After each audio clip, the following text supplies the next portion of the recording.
Govind Hari Gopal Hari.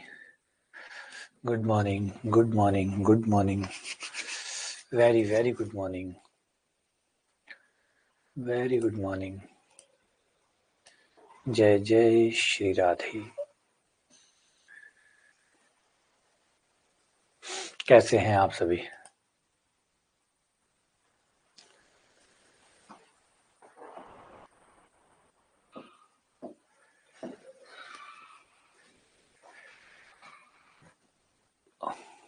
Good morning, good morning, very good morning, very very good morning.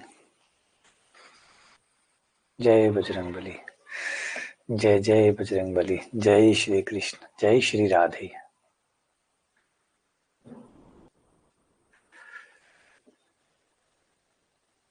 आ जाओ।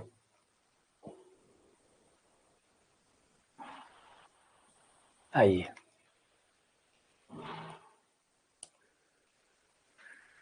बढ़िया हूँ, बहुत बढ़िया हूँ। कर दें शुरू? करें शुरू? चलो, कल हमने जो पढ़ा था वो संक्रियाएं पढ़ रहे थे समुच्चय की।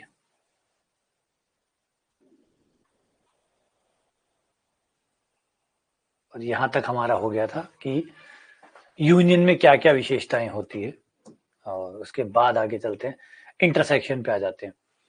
इंटरसेक्शन यानी कॉमन, है ना, उभयनिष्ठ। वो अवयव आपको लेने हैं जो दोनों में हो, ए एंड बी, है ना। एंड का मतलब है और। अब वही लेने हैं जो दोनों में हो। किसी एक में हो तो नहीं लेना, दोनों में हो तो लेना है, यानी कॉमन लेने, है ना। ये आपका रहेगा।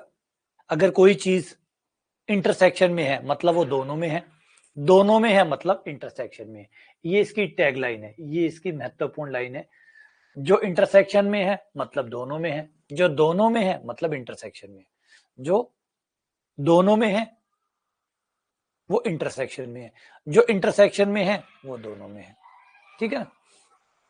तो दोनों में है, जैसे यहां एग्जांपल देखें तो जो दोनों में है, दोनों में है एक और दो, एक और दो। जो दोनों में है बस वही इंटरसेक्शन में है, और जो इंटरसेक्शन में है वही दोनों में है। जो दोनों में है वही इंटरसेक्शन में है, जो इंटरसेक्शन में है वही दोनों में है। बस यही सार है। ठीक है। जो दोनों में है, एक दो तीन पांच छह सात, जो दोनों में है वो इंटरसेक्शन में। दोनों में कुछ भी नहीं है, कुछ भी नहीं है तो खाली, खाली। दोनों में कुछ भी नहीं है तो कॉमन, खाली। जब दो समुच्चय खाली आते हैं तो इसको बोलते हैं डिसजॉइंट सेट, डिसजॉइंट या असंयुक्त समुच्चय। अच्छा, ये वर्ड क्यों चूज किया गया? क्योंकि अगर दो समुच्चयों में कुछ भी कॉमन नहीं है, इसका मतलब कुछ भी नहीं है वेन डायग्राम में जो इन्हें कनेक्ट करता है, इन दोनों को कनेक्ट करता है। अगर दो सेट के बीच में कुछ कॉमन होगा तो उनका एक कॉमन एरिया भी बनेगा, है ना, एक कॉमन भाग बनेगा। ऐसा भाग बनेगा जहां पर दोनों के अवयव रहते होंगे। अगर कॉमन होगा तो, जैसे ये ए है, ये बी है, और अगर इनमें कुछ कॉमन है तो कॉमन एरिया बनेगा, वरना क्यों बनेगा? अगर कोई अवयव कॉमन होगा तो यहां आएगा, अगर कॉमन ही नहीं होगा तो इनका चित्र कैसा बनेगा? Separate separate. दोनों सर्कल अलग अलग बनेंगे क्योंकि दोनों में कुछ कॉमन है ही नहीं, यानी दोनों ही सर्कल असंयुक्त होंगे, मतलब अलग अलग होंगे, क्योंकि जब कॉमन नहीं होगा, जब दो समुच्चयों के बीच में कुछ भी कॉमन नहीं होता यानी खाली होते हैं, कॉमन समुच्चय खाली होता है, तो ऐसे केस को डिसजॉइंट कहते हैं, असंयुक्त कहते हैं। इसका मतलब दोनों में कुछ भी कॉमन नहीं है, एकदम पृथक पृथक है, अलग अलग है, असंयुक्त है। ठीक है। तो ये रहा। अगर आपको इंटरसेक्शन करना है ना, तो बी और सी का इंटरसेक्शन करना है, उसके बाद में ए का इंटरसेक्शन करना है, तो आप साचर्यता के नियम की पालना कर सकते हैं कि भैया पहले ए बी के साथ कॉमन निकालूंगा, फिर सी के साथ, या पहले बी के सी के साथ फिर ए के साथ निकालूंगा, या चाहो तो एक साथ ही देख सकते हो। ऐसी चीज देखो जो तीनों में कॉमन हो, तीनों में हो। तो तीनों में दो यहाँ पे भी है, दो यहाँ पे भी है, दो यहाँ पे भी है। ठीक है, ये तीनों में है। अब कोई और है जो तीनों में है? बस तीनों में है कुछ और, वन नहीं, वन दो में है, नहीं चलेगा, तीनों में चाहिए। तीनों में और कुछ कॉमन है नहीं, तो सिवाय टू के अलावा कोई और कॉमन नहीं है। तो 3 का इंटरसेक्शन मतलब ऐसी चीज जो तीनों में हो, ऐसी चीज जो तीनों में हो। इंटरसेक्शन की प्रॉपर्टीज, इंटरसेक्शन की कुछ विशेषताएं, कुछ महत्वपूर्ण विशेषताएं। एक तो अगर कोई चीज ए में नहीं है या बी में नहीं है, दोनों में से किसी एक के पास नहीं है, तो फिर वो इंटरसेक्शन में भी नहीं आ सकती, क्योंकि इंटरसेक्शन में तभी आती है जब वो दोनों में हो। अगर कोई भी चीज, कोई भी अवयव है जो ए के पास नहीं है, तो समझो वो इंटरसेक्शन में नहीं आएगा। बी के पास नहीं है तो भी नहीं आएगा, दोनों के पास नहीं है तो भी नहीं आएगा। अगर कोई चीज केवल ए के पास है तो भी इंटरसेक्शन में तो नहीं आ सकती ना, बी के पास है तो भी इंटरसेक्शन में नहीं आ सकती, दोनों के पास नहीं है तो भी नहीं आ सकती, दोनों के पास होगी तो ही आएगी। ठीक है ना। अगर ए बी का उपसमुच्चय है तो उनका इंटरसेक्शन ए आएगा, जो छोटे वाला सेट होगा वही आएगा, क्योंकि कॉमन छोटे वाला ही होगा, कॉमन जो होगा वो छोटे वाला ही होगा। अगर ए बी का उपसमुच्चय है तो ए इंटरसेक्शन बी क्या आएगा, ए के बराबर, क्यों, छोटे वाला आएगा। इस केस में हमने यूनियन भी पढ़ा था, यूनियन बड़ा सेट आता है। अगर ए और बी, अगर बी बड़ा है ए छोटा है, तो ए यूनियन बी की जगह आपका आ जाएगा बी, और ए इंटरसेक्शन बी की जगह आ जाएगा आपका ए। इंटरसेक्शन में छोटे वाला सेट आता है, यूनियन में बड़े वाला सेट आता है। आप इसे चित्र में देखोगे तो आसानी से ये समझ में आ जाएगा। इसका मतलब क्या हुआ, इसका मतलब ये हुआ कि बी के अंदर ए है, ये है आपका बी, और इसके अंदर आपका ए है, तो सोचो यूनियन क्या आएगा, यूनियन क्या आएगा, ऑब्वियसली बात है यूनियन बड़े वाला सेट आएगा। वही पूछा जाए इंटरसेक्शन कॉमन निकाला जाए तो कॉमन क्या आएगा, बोले कॉमन छोटे वाला आएगा, बस इंटरसेक्शन छोटे वाला आएगा, यूनियन बड़े वाला आएगा। ठीक है, क्लियर है। हाँ बिल्कुल, यहाँ पे या बीच में आएगा, एंड के बजाय या। जो एक्स में नहीं है या बी में नहीं है तो वो इंटरसेक्शन में भी नहीं आएगा। अब इनमें क्रम विनिमेयता होती है, इंटरसेक्शन में क्रम विनिमेयता होती है। आप ए इंटरसेक्शन बी करो चाहे बी इंटरसेक्शन ए करो, बराबर बात है। ठीक है, अगर 3 सेट है उनका आप इंटरसेक्शन कर रहे हैं तो साचर्यता का नियम काम करता है, पहले इन दो की करके फिर सी के साथ निकाल लो, या बी सी का निकाल के फिर ए के साथ निकालो, ये तो बेसिक बातें, ये तो आपको पता ही होगी। ठीक है, इंटरसेक्शन जो होता है वो हमेशा अपने सेट्स जिनसे वो बनता है उनका उपसमुच्चय होता है, ये चीज कल मैंने बताई थी, है ना। इंटरसेक्शन हमेशा अपने जिन सेट से वो बनता है उनका उपसमुच्चय होता है, सबसेट होता है, और यूनियन इनका सुपर सेट होता है, यूनियन इनका सुपर सेट होता है। ए इंटरसेक्शन बी हमेशा ए और बी के अंदर आएगा, मतलब उपसमुच्चय होगा ए और बी का, और ए और बी उपसमुच्चय होंगे ए यूनियन बी के, ए यूनियन बी के अंदर ए और बी आएंगे, और ए और बी के अंदर ए इंटरसेक्शन बी आएगा। ठीक है, डन। अगर फाई के साथ इंटरसेक्शन निकालोगे तो फाई आएगा, क्योंकि फाई के पास कुछ कॉमन देने को होता ही नहीं है, इसलिए आपका आ जाता है खाली। ठीक है, अब अगर यहां देखिए, अगर आप ए यूनियन ए कर दे, ए यूनियन बी कर दे, मतलब आपने ए के अवयव मिला लिए, अब ए के साथ इंटरसेक्शन निकाल रहे हो तो क्या आएगा, ए आएगा, ए आएगा। सही बात है, इस चीज को समझिए। ए यूनियन बी अगर आप कर दे, मतलब ए और बी को मिक्स कर दे, फिर ए के साथ इंटरसेक्शन निकाले, तो ए यूनियन बी क्या होता है, ए यूनियन बी ए से बड़ा सेट होता है, ए से बड़ा सेट होता है तो उसका इंटरसेक्शन निकालेंगे तो क्या आएगा, ए आएगा, छोटे वाला सेट होगा वो आएगा, तो इस केस में ए आएगा। अगर चित्र में देखो तो ये कुछ ऐसा हो रहा है,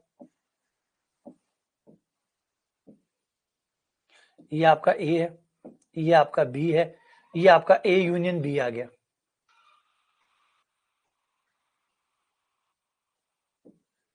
अब सोचिए कि ए यूनियन बी के साथ अगर मैं ए का इंटरसेक्शन निकालूं,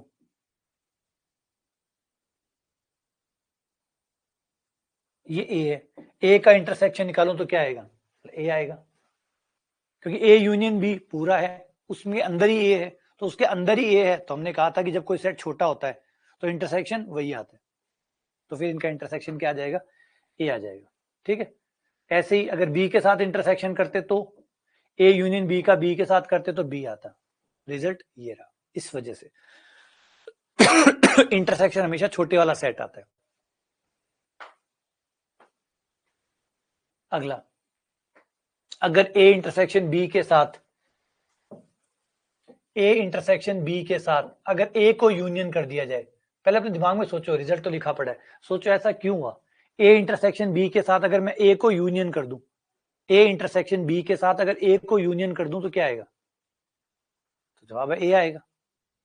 ए आएगा। चित्र में सोचो कि ये ऐसा क्यों हो रहा है। ए इंटरसेक्शन बी कौन सा होता है? उसको ए के साथ मिक्स कर दिया जाए, यूनियन कर दिया जाए, तो क्या बन के आएगा? अच्छा, ए क्यों आया? चित्र से भी देख सकते हो। एक कारण ये भी है, ए इंटरसेक्शन बी ए का उपसमुच्चय होता है ना। ए इंटरसेक्शन बी ए का उपसमुच्चय होता है। तो जब उपसमुच्चय होता है तो आप यूनियन लेते हैं तो बड़े वाला सेट आता है। तो बड़े वाला कौन है? ए है। तो एक रीजन तो आप इसके लिए ये दे सकते हैं कि ए इंटरसेक्शन बी उपसमुच्चय होता है ए का। अब अगर ये ए का उपसमुच्चय है तो इन दोनों का यूनियन करने पर हमेशा बड़े वाला सेट आएगा, इसलिए ए वापस आ रहा है। ठीक है, एक रीजन तो आप ये दे सकते हैं। एक रीजन ये हो सकता है चित्र की सहायता से, वेन डायग्राम की मदद लेके।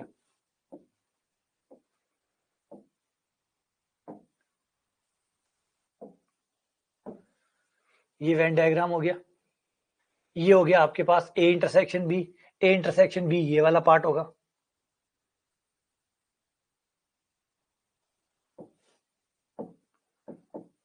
और जो ए है वो ये होगा।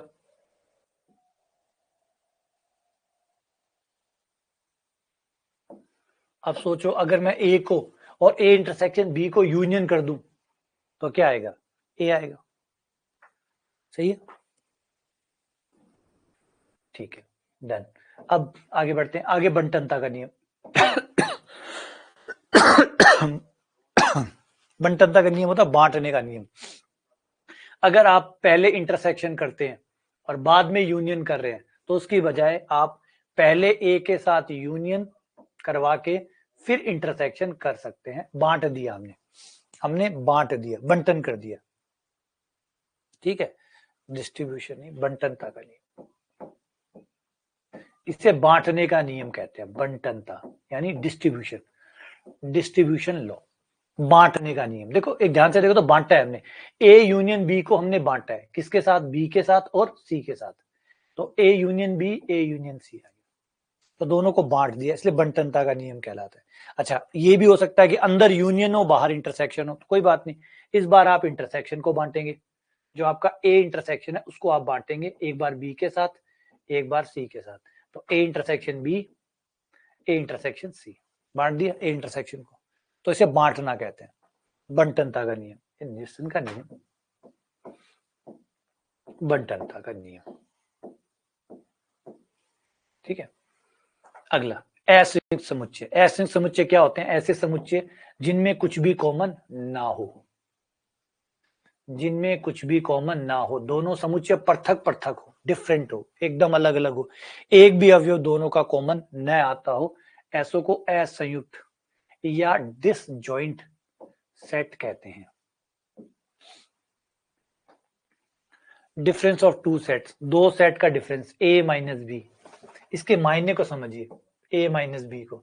ये तो मैं आपको समझा चुका कि घटाना होता है, ए में से बी को घटाना होता है। ये सिर्फ घटाना नहीं होता, इसका मायने क्या है, अर्थ क्या है? अर्थ ये है कि ए माइनस बी का मतलब हुआ कि ए में से बी के अवयव निकाल दो। ए में बी के अवयव हैं, ए में बी के अवयव है, यानी वो कॉमन अवयव है। अगर ए के अंदर बी के अवयव हैं, इसका मतलब बी के अवयव ए के अंदर रहते हैं, तो बी के अवयव भी है और वो ए के अवयव भी है, यानी वो कॉमन है। कॉमन अवयव निकाल दो, तो कॉमन अवयव निकाल दो तो कौन से अवयव बचेंगे? केवल वो बचेंगे जो शुद्ध रूप से ए के अवयव है। ये शुद्ध रूप क्या है? ये शुद्ध रूप क्या है? शुद्ध रूप का मतलब है जो पर्टिकुलरली केवल ए के अवयव है, जिनका बी से कोई रिलेशन नहीं है। क्योंकि ए के अंदर जो भी अवयव होंगे, ए के अंदर जो भी अवयव होंगे उनमें से दो प्रकार के अवयव होंगे। एक अवयव वो जो केवल ए के हैं, एक वो अवयव जो ए के भी हैं और कोई ना कोई और समुच्चय बी है उसके भी है। अगर आपको केवल ए के अवयव चाहिए, इसका मतलब ए माइनस बी, ए में मिक्स टाइप के अवयव आते हैं। समझिए बात को, जब आप बोलते हैं ए के अवयव, ए के अवयव का मतलब होता है मिक्स टाइप के अवयव। जैसे आपने किसी से पूछा बच्चों का एक ग्रुप था, उस ग्रुप में पूछा आपने कितने लोग क्रिकेट पसंद करते हैं, लोगों ने हाथ खड़े कर दिया कि सर हम क्रिकेट पसंद करते हैं। अब ध्यान दीजिए, यहाँ पे गड़बड़ है। आपने जो पूछा है उस सवाल को समझिए। आपने पूछा कि आप में से कितने लोग क्रिकेट पसंद करते हैं, हाथ खड़ा कर दिया। इसका मतलब ये नहीं है कि ये लोग वही है जो केवल क्रिकेट वाले हैं। ये धोखा मत खाइएगा, ये धोखे मत खाइए। जैसे यूट्यूबर पे आ जाइए, कोई यूट्यूबर के पास 10 मिलियन सब्सक्राइबर है, किसी दूसरे के पास भी 10 मिलियन सब्सक्राइबर है, तो क्या हम ये माने कि इसके पास जो 10 मिलियन है वो अलग है, इसके 10 मिलियन अलग है? हो सकता है ऐसा? भाई यूट्यूब पे जितनी भी कम्युनिटीज है, जितने भी चैनल्स है, उन चैनल्स पे जितने लोग हैं, क्या सबके पास अलग अलग 10 लाख लोग हैं? इस चैनल के पास अपने 10 लाख है, उस चैनल के पास अपने 10 लाख है, उस चैनल के पास अपने 10 लाख है, उस चैनल के पास अपने 10 लाख है। ऐसा तो नहीं है। ये यही है कि बहुत सारे तो वही है, उसने ही उसको 10 लाख, इन्हीं 10 लाख, एक ही 10 लाख लोग 10 लाख यूट्यूब चैनल चला सकते हैं। पर 10 लाख नहीं, 1 करोड़ यूट्यूब चैनल, 1 खरब यूट्यूब चैनल चला सकते हैं। चला सकते 1 लाख लोग हो, वो जाके इसको सब्सक्राइब कर दे, उसके 1 लाख सब्सक्राइबर हो गए। वही 1 लाख जाके किसी और को सब्सक्राइब कर दे, उसके 1 लाख हो गए। फिर वो जाके किसी तीसरे को सब्सक्राइब कर दे, उसके 1 लाख हो गए। किसी चौथे को जाके सब्सक्राइब कर दिया, वो भी 1 लाख हो गया। तो इस तरीके से 1 लाख सब्सक्राइबर करोड़ों यूट्यूब चैनल बना सकते हैं 1 लाख सब्सक्राइबर वाले। कारण क्योंकि ये कोई पाबंदी नहीं है कि भैया आप एक ही समुच्चय, केवल आप एक ही चैनल को सब्सक्राइब कर सकते हैं, आप दूसरे को भी कर सकते हैं, तीसरे को भी कर सकते हैं। तो आप 1 लाख सब्सक्राइबर मिलकर या 10 लाख सब्सक्राइबर अगर आप हैं, तो पता नहीं कितने लोगों को आप सिल्वर मेडल, वो क्या क्या मिलता है, सिल्वर बटन, गोल्डन बटन, वो आप दिलवा सकते हैं, चाहे जितने को। बस आपको जाना है आधे घंटे में, टक टक टक टक, एक गोल्डन बटन डन, फिर दूसरे के पास गए, डन डन डन, एक का और तैयार। अब यही वो 10 लाख लोग हैं जो चला रहे। इसमें बहुत सारी प्रॉक्सीज चलती है, बहुत सारा यूट्यूब पे चलता भी है कि टीम्स होती है, आपको सब्सक्राइबर कितने चाहिए मांगो, वो एक टीम हायर करके रखते हैं, जितने सब्सक्राइबर चाहिए होते हैं वो कहते हैं बोलो कितने पैसे दोगे, इतने इतने सब्सक्राइबर। दूसरे दिन भैया के पास था सब्सक्राइबर, बूम। क्यों? क्योंकि वही लोग है, वो जाके जिस चैनल को चाहे उसको बढ़ा सकते हैं। बड़ा बड़ा विचित्र है। तो ये बात समझने लायक बात है कि a माइनस बी और a में क्या अंतर है। a माइनस बी में केवल वो एलिमेंट है जो सिर्फ, a माइनस बी में केवल वो एलिमेंट है जो सिर्फ मेरे हैं, वो b के नहीं है। कोई जो समुच्चय दूसरा है ना b, उसके अवयव नहीं है, वो सिर्फ मेरे हैं, वो सब्सक्राइबर जो सिर्फ मेरे हैं, a माइनस बी। और a में कौन है? वो जो हो सकता है यहाँ पे भी हो, वहां पे भी हो, वहां पे भी हो, कहीं और भी हो सकता है केवल a वाले भी हो। इसमें दोनों आ गए, इसमें दोनों आ गए, इसमें मिक्स टाइप के आ गए। मेरे भी ऑब्वियसली बात है, मेरे तो हैं ही हैं, लेकिन केवल मेरे हैं, केवल मेरे हैं, इसमें दिक्कत है। केवल मेरे अगर आपको चाहिए तो आपको a माइनस बी से जाना पड़ेगा। अगर आपको ये चाहिए कि केवल क्रिकेट वाले कितने हैं, तो फिर a माइनस बी में जाइए। तो a माइनस बी का मकसद होता है केवल देना। इसलिए देखो परिभाषा कितनी अच्छी है, x वो x जो a में तो हो परंतु b में ना हो। इसका मतलब शुद्ध रूप से a वाले लोग, शुद्ध रूप से a वाले लोग। हाँ हाँ निक्कू, तुम a माइनस बी में हो। निक्कू कह रही है मैंने सिर्फ आपका चैनल सब्सक्राइब किया हो, तो तुम a माइनस बी में हो। है ना, बढ़िया। तो ये समझो, ये आइडिया, मतलब ये सब्सक्राइबर का आइडिया सिर्फ देने का मकसद ये था कि मैं आपको ये समझा सकूं कि भाई आप लोगों के पास कितनी जबरदस्त ताकत है, आप लोग क्या कर सकते हो। आप सोचो सेकंडों में आप क्या कर सकते हो। आप आज की इस टेक्नोलॉजिकल दुनिया के अंदर, इस डिजिटल वर्ल्ड के अंदर आप लोग क्या कर सकते हो। अगर आप एक समूह में आ जाओ, एक ग्रुप में आ जाओ, अगर आप 10 लाख लोग एक साथ इकट्ठे हो जाओ, तो फिर आप क्या कर सकते हो, है ना। यूट्यूब की या बड़े बड़े चैनल जो भी है ना, क्या हो सकता है, रातों रात आप क्या करवा सकते हो। तो ये है, ये यही इसको फायदा, इसको मोनेटाइज भी किया जाता है, लोग बिजनेस भी बना के बैठे हैं, बिजनेस होता भी है इनका। तो ये समझने वाला आइडिया है कि ए में क्या है और a माइनस बी में क्या है। ठीक है, क्लियर। अब आ जाओ आगे बढ़ते हैं। तो ऐसे ही अगर आपको केवल b के अवयव चाहिए तो b माइनस ए करिए, केवल b वाले मिलेंगे। a माइनस बी करेंगे तो केवल a वाले मिलेंगे। चित्र में कैसा दिखता होगा, आ जाओ चित्र में और देख लो इनको।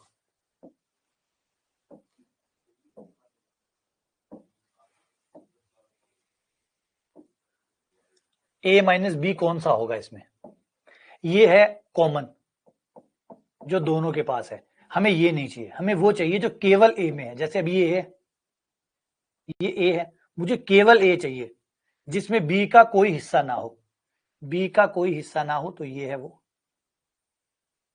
ए माइनस बी।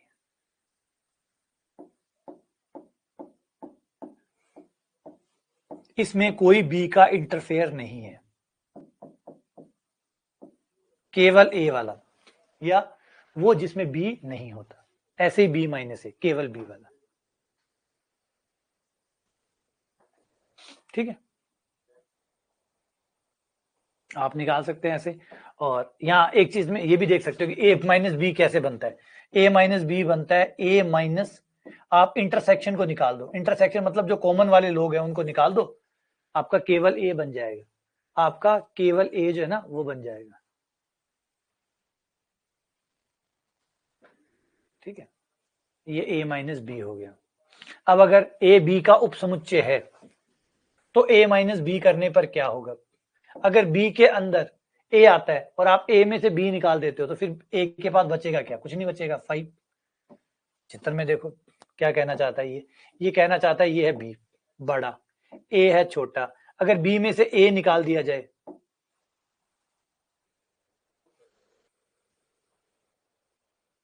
ए माइनस बी, ए में से बी घटा दो, अब ए में से बी निकाल दोगे तो ए के पास था ही क्या, ए के पास जो था वो बी का ही तो था, तो अगर ए में से बी निकाल दोगे तो ए के पास क्या बचेगा, कुछ नहीं, है ना।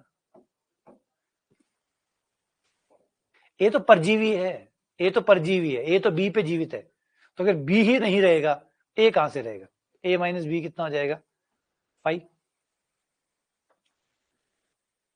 ये हो गया। ए माइनस बी कभी बी माइनस ए के बराबर नहीं होता, बिल्कुल नहीं होता, क्योंकि ए माइनस बी का मतलब है केवल ए वाले और बी माइनस ए का मतलब है केवल बी वाले, तो ऑब्वियसली बात है ये बराबर नहीं होंगे। अब आ जाते हैं पूरक के ऊपर, कॉम्प्लीमेंट, पूरक समुच्चय। पूरक समुच्चय का मतलब होता है जो भी आपका समुच्चय है उसको निकाल दीजिए, आपका जो भी समुच्चय है ए, उसको यूनिवर्सल सेट, ये याद रखना यहाँ पे, ये बड़ा इंपॉर्टेंट बात है कि यूनिवर्सल सेट, जब भी आप पूरक निकालने जाएं तो पहले ये देखिए कि यूनिवर्सल सेट क्या है, पहले देखिए कि यूनिवर्सल सेट क्या है, यू क्या है। अगर आपको यूनिवर्सल सेट नहीं दिया हुआ है तो आप पूरक कभी नहीं निकाल सकते, क्योंकि पूरक निकालने के का मतलब है कि जितना ए ने कवर कर लिया उसको यूनिवर्स में से हटा दो, जो बच गया वो ए ने प्राप्त नहीं किया। फॉर एग्जाम्पल किसी व्यक्ति ने जितना अपनी जिंदगी में कमाया उसको माइनस कर दो, क्या बचेगा, जो उसने नहीं कमाया। सीधी बात है, जो भी जिसने जितना कमाया वो पता कर लो, पूरे यूनिवर्स में कितना है उसमें से माइनस कर दो, क्या बचा, जो उसने नहीं कमाया। क्लियर बात है, आप जितना जितना इस दुनिया में, दुनिया ब्रह्मांड बहुत बड़ा है, इस बहुत बड़े ब्रह्मांड में आप जितना अचीव कर पाएंगे, माइनस कर दीजिए, सोचिए कितना बच जाएगा, बहुत कुछ बच जाएगा। एक्चुअली ऐसा लगेगा कुछ किया ही नहीं था, एक्चुअली बहुत कुछ बच जाएगा, क्योंकि यूनिवर्स बहुत बड़ा है, इसलिए हम जो भी करेंगे वो तो शायद बहुत मात्र भर होगा, और जो बचेगा वो इनफाइनाइट होगा। तो यही बस कंसेप्ट है पूरक का, कॉम्प्लीमेंट का, जितना आपने कर लिया वो ए कहलाएगा, और जो नहीं कर पाए, बच गया वो सारा, बाहर का जो बच गया वो यूनिवर्स, उसका कॉम्प्लीमेंट कहलाएगा, कॉम्प्लीमेंट ऑफ ए।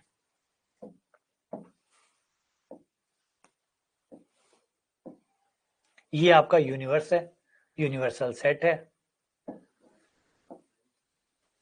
ये आपका ए है,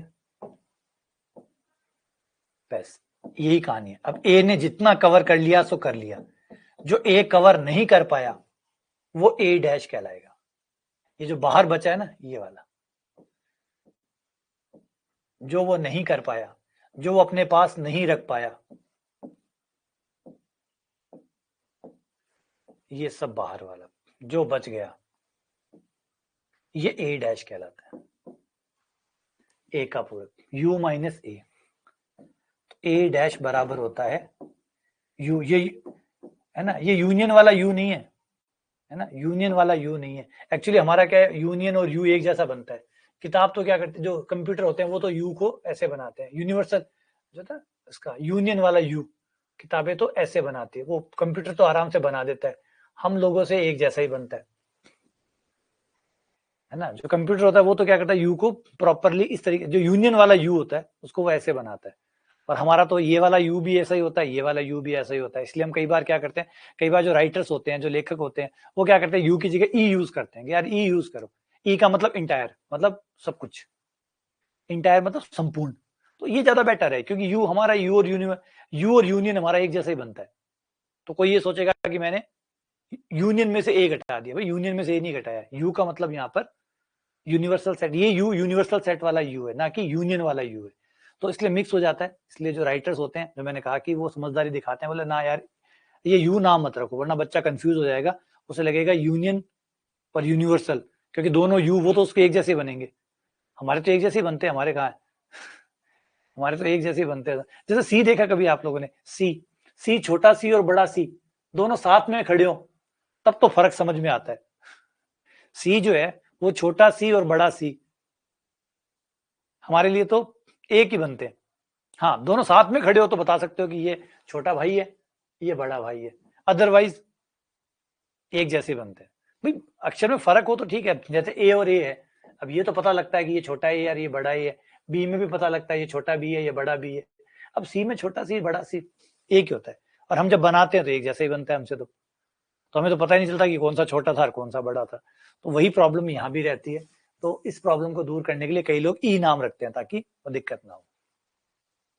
ठीक है, तो चलो आगे चलते हैं। तो पूरक सेट क्या होता है? पूरक सेट होता है, आप अपने सेट, यूनिवर्सल सेट में से ए को निकाल दीजिए, जितना जितना ए ने कवर किया है वो उसके पास रहने दीजिए, और जो वो नहीं कर पाया वो उसको ए डैश हो जाएगा। तो इस पे एक चुटकुला याद आता है, एक छोटा सा जोक है जो मैथ्स के लिए आता है, कि भाई एक बार एक जंगल होता है सहारा का, या आप अफ्रीका का कोई जंगल मान लीजिए जहाँ पे शेर होते हैं। तो एक अफ्रीका का जंगल होता है, वहाँ एक खूंखार शेर होता है, और बड़ा खूंखार शेर होता है। तो उसको पकड़ने के लिए काफी टीम्स जाती है, और कोई भी टीम उसको नहीं पकड़ पाती। तो उसको नहीं पकड़ पाती तो वो इनाम घोषित कर देते कि ये शेर है, ये आदमखोर हो गया है और ये हमला करता है, तो इस शेर को पकड़ना है। तो जो इस शेर को पकड़ के देगा उसको इनाम दिया जाएगा। तो बहुत से लोग ट्राई करते हैं, शेर बहुत खूंखार होता है, उसको पकड़ नहीं पाते। फिर एक गणितज्ञ आता है, बोला मैं पकड़ दूंगा। तो तुम पकड़ दोगे? यार तुम तो गणितज्ञ हो, तुम कैसे पकड़ दोगे? बोला पकड़ दूंगा, मैं पकड़ दूंगा। बोला क्या? बोला चलो चलो भाई। बाकी लोगों ने ट्राई कर लिया, तुम चलो। वो कहता है पिंजरा लाओ। तो लोग, बाकी लोग पिंजरा लाओ यार, मतलब दम दिखा रहा है बंदा, लाओ पिंजरा। वो पिंजरा ला के रख देता है। बोला इसको किसी भी खाली जगह पे रख दो। बोला रख दिया। बोला ठीक है रख दिया। बोला कि बस हो गया शेर का, शेर पकड़ा गया। बोला कहाँ है? क्या पिंजरे के डैश में? समझे? पिंजरे के डैश में शेर है, क्योंकि शेर पिंजरे के अंदर तो है नहीं, पिंजरा खाली है, तो कहाँ होगा? पिंजरे के डैश में। तो शेर कहाँ पकड़ लिया? बोला जाओ ढूंढ लो। पिंजरे के डैश में है।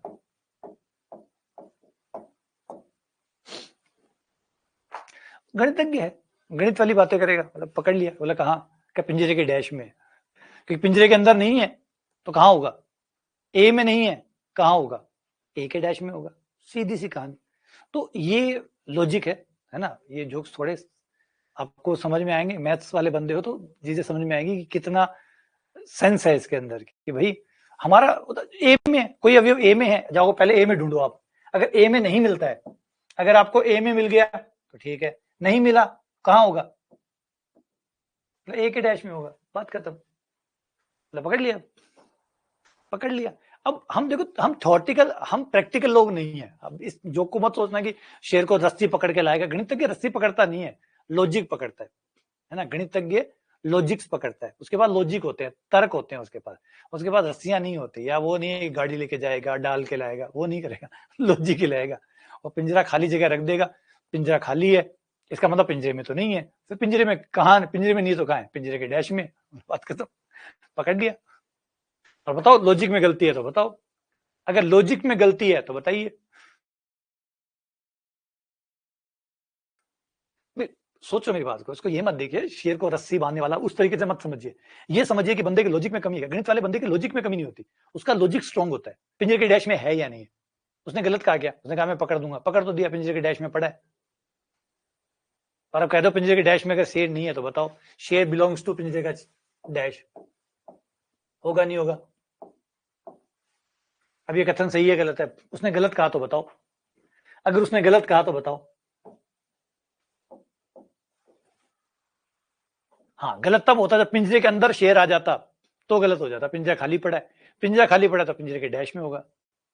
हमारा हमारा काम ही लॉजिक है, समझिए। हम लोग लॉजिक वाले लोग हैं। हम लोगों से वो उम्मीद मत करिए, हम लोगों से वो उम्मीद मत करिए कि अगर आप ये उम्मीद कर रहे हो कि रस्सी लेके जाऊंगा, पकड़ के लाऊंगा, हम वो लोग नहीं है, हम पिंजरे वाले लोग हैं। चलो एक चुटकुला और सुना देता हूँ, इसमें थोड़ा सा और लॉजिक आप समझिए कि हम गणित के जो लोग होते हैं ना, हमारा तर्क से बहुत संबंध है, हमारा तर्क से संबंध है, हम ज्यादा प्रैक्टिकल लोग नहीं होते, है ना।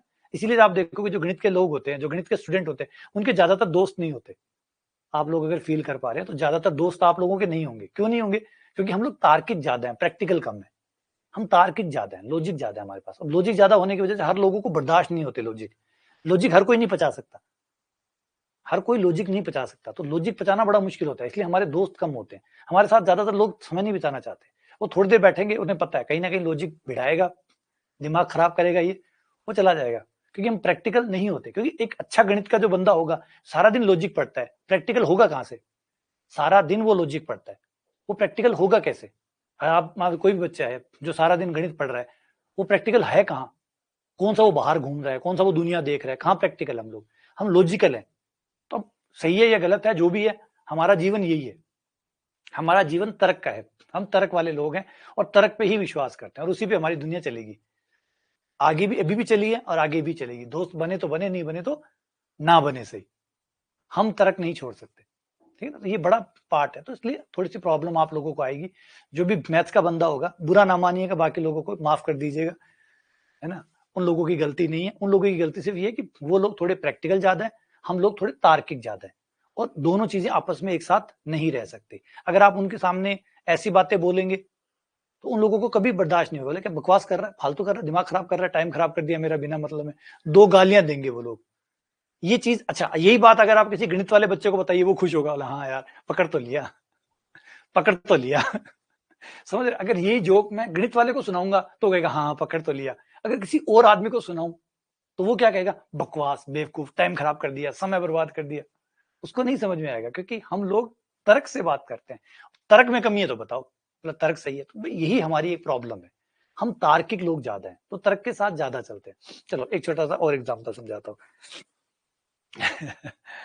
एक क्या होता है, एक घर होता है, एक घर होता है और बाहर कुछ लोग खड़े होते हैं, जिसमें से एक गणितज्ञ होता है। 2-3 लोग और खड़े होते हैं, जिसमें से कोई एक जो है वो बायोलॉजी का प्रोफेसर होता है, या साइंटिस्ट मान सकते हैं। एक बायोलॉजी का साइंटिस्ट होता है, एक और इकोनॉमिक्स का होता है, एक गणित का होता है। कई लोग घर के बाहर खड़े होते हैं, घर के बाहर खड़े होते हैं, घर को देख रहे होते हैं। तो क्या होता है, घर में 2 जने जाते हैं और बाहर आते हैं 3 जने। थोड़ी देर बाद में बाहर 3 जने आ जाते हैं। 2 जने अंदर जाते हैं और जब बाहर आते हैं तो 3 जने हो जाते हैं। तो बाहर 3 जने हो जाते हैं, तो जो बायोलॉजिस्ट होता है वो सोचता है ठीक है, हो सकता है इनमें से एक जो लेडी है वो प्रेग्नेंट हो और उसकी डिलीवरी हो गई हो, तो 2 का 3 हो गया, तो बायोलॉजी वाला करके चला जाता है। इतने में वो और लोग हैं, वो भी अपने अपने हिसाब से, जो उनको समझ में आता है कि जो और है वो सोचता है कि कमरे, हो सकता है घर में एक आदमी और हो, तो 2 आए, एक और वो मिल गया घर वाला, और बाहर 3 होकर बाहर निकल गए। तो इस तरीके से हर कोई अपना अपना लॉजिक लेके चला जाता है। मैथ्स वाला बंदा रुका रहता है, रुका रहता है, सुबह हो जाती है, रात हो जाती है, रात से सुबह हो जाती है, वो रुका रहता है। तो बाकी लोग पूछते हैं, भैया क्या हुआ, तुम रुके पड़े क्यों? क्या रुका इसलिए पड़ा हूं कि इस तरफ 2, इस तरफ 3, अगर एक बंदा और घर में चला जाए तो फिर मैं भी घर चला जाऊं। एक बंदा और घर में चला जाए तो मैं भी घर में चला जाऊं। बात समझे? मैं भी घर चला जाऊंगा।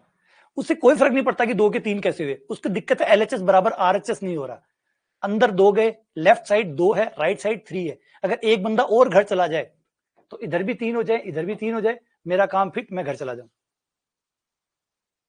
तो ये दुनिया सबके लिए वही है। लेकिन बायोलॉजी वाला बायोलॉजी के हिसाब से सोचेगा, और बंदा अपने हिसाब से सोचेगा, गणित वाला अपने हिसाब से। गणित वाले को कोई मतलब नहीं कि 2 के 3 हो गए, उसको मतलब है कि एक और आ जाए तो 3 बराबर 3 हो जाए और मैं मेरा घर चला जाऊं। वो पूरी रात इंतजार कर रहा है, क्योंकि उसका एलएचएस आरएचएस सेट नहीं हो रहा। इस तरफ 2 आ रहा है, इस तरफ 3 आ रहा है। वो बेचारा पूरी रात भर से परेशान है कि अगर एक और आ जाए, एक बंदा और आ जाए तो मैं फ्री हो जाऊं, एलएचएस आरएचएस बराबर आ जाए, मेरा काम प्रूफ, हैंस प्रूव्ड, मैं घर चला जाऊं। तो अब सोचिए कि कैसे सोचते हैं हम लोग। हमारे सोचने का तरीका ऐसा हो चुका होता है। अभी अजीब लगेगा सोच के, बोले इतना अजीब, हम अजीब हैं, आपको नजर नहीं आएगा, क्योंकि हमें कैसे नजर आएगा, हम तो खुद ऐसे ही हैं। तो हमें तो ये लगेगा हम सही सोचते हैं। लेकिन बाहर से सोचिए कि बाहर वाले लोगों को ये कैसा लगता होगा हमारे बारे में। इसीलिए हमें लोग ज्यादा बर्दाश्त नहीं करते, है ना। अब बात को समझिए कि जब भी कोई आपके साथ, आपसे कोई नाराज है या आपके साथ नहीं बैठना चाहता, टाइम नहीं बिताना चाहता, तो उसको दोष मत दीजिए। हम लोग ऐसे हो चुके हैं। और क्यों हो चुके हैं? क्योंकि हम गणित पढ़ते हैं। गणित के पढ़ने का अपना तरीका है। अब गणित का पढ़ने का अपना तरीका है, हमारा तरीका ऐसा बन चुका है। इस वजह से क्या होता है कि कोई भी आदमी को वो हमारे तरीके से नहीं सोच पाता, तो उसे हम अजीब लगते हैं, वियर्ड लगते हैं कि यार अजीब है। और फिर आपको लगता है कि यार ये क्या चक्कर है, ये अजीब है। ये अजीब नहीं, हम अजीब है। हमारी कहानी अलग ही चल रही है। तो चलो वापस आते हैं। तो इसलिए हमारे दोस्त ज्यादा नहीं मिलेंगे हम लोगों को। क्यों नहीं मिलेंगे? अब से समझ सकते हो आप लोग कि हमारे मजाक भी कैसे होते हैं, हमारे मजाक भी कैसे होते हैं, हमारे सोचने का तरीका कैसा है, ये सब अलग ढल चुका है। इस वजह से आपको सामान्य आदमी अब नहीं माना जाएगा।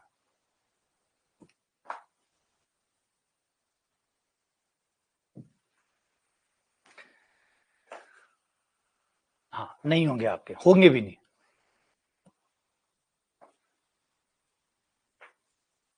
हाँ, मैथ्स वालों की अलग दुनिया होती है। अब आप, अच्छा देखिए, आप एग्जांपल ले लो। आप, मुझे ही आप बर्दाश्त कर सकते हो और मुझे कोई बर्दाश्त नहीं कर सकता, क्योंकि आप मैथ्स के बंदे हो।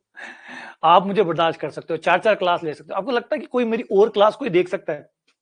मेरी क्लास को कोई और बंदा बर्दाश्त कर सकता है? छोटा सा एग्जांपल ले लो, ये मेरी क्लास है। आप अगर 10,000 का इनाम भी रख दो ना, कि इस क्लास को देख के बता दे, 1.5 घंटा इसको झेल के बता दे, बंदा 10,000 ऊपर से दे जाएगा वापस। ये तेरे 10,000 तू रख, ये 10,000 और मेरी तरफ से रख।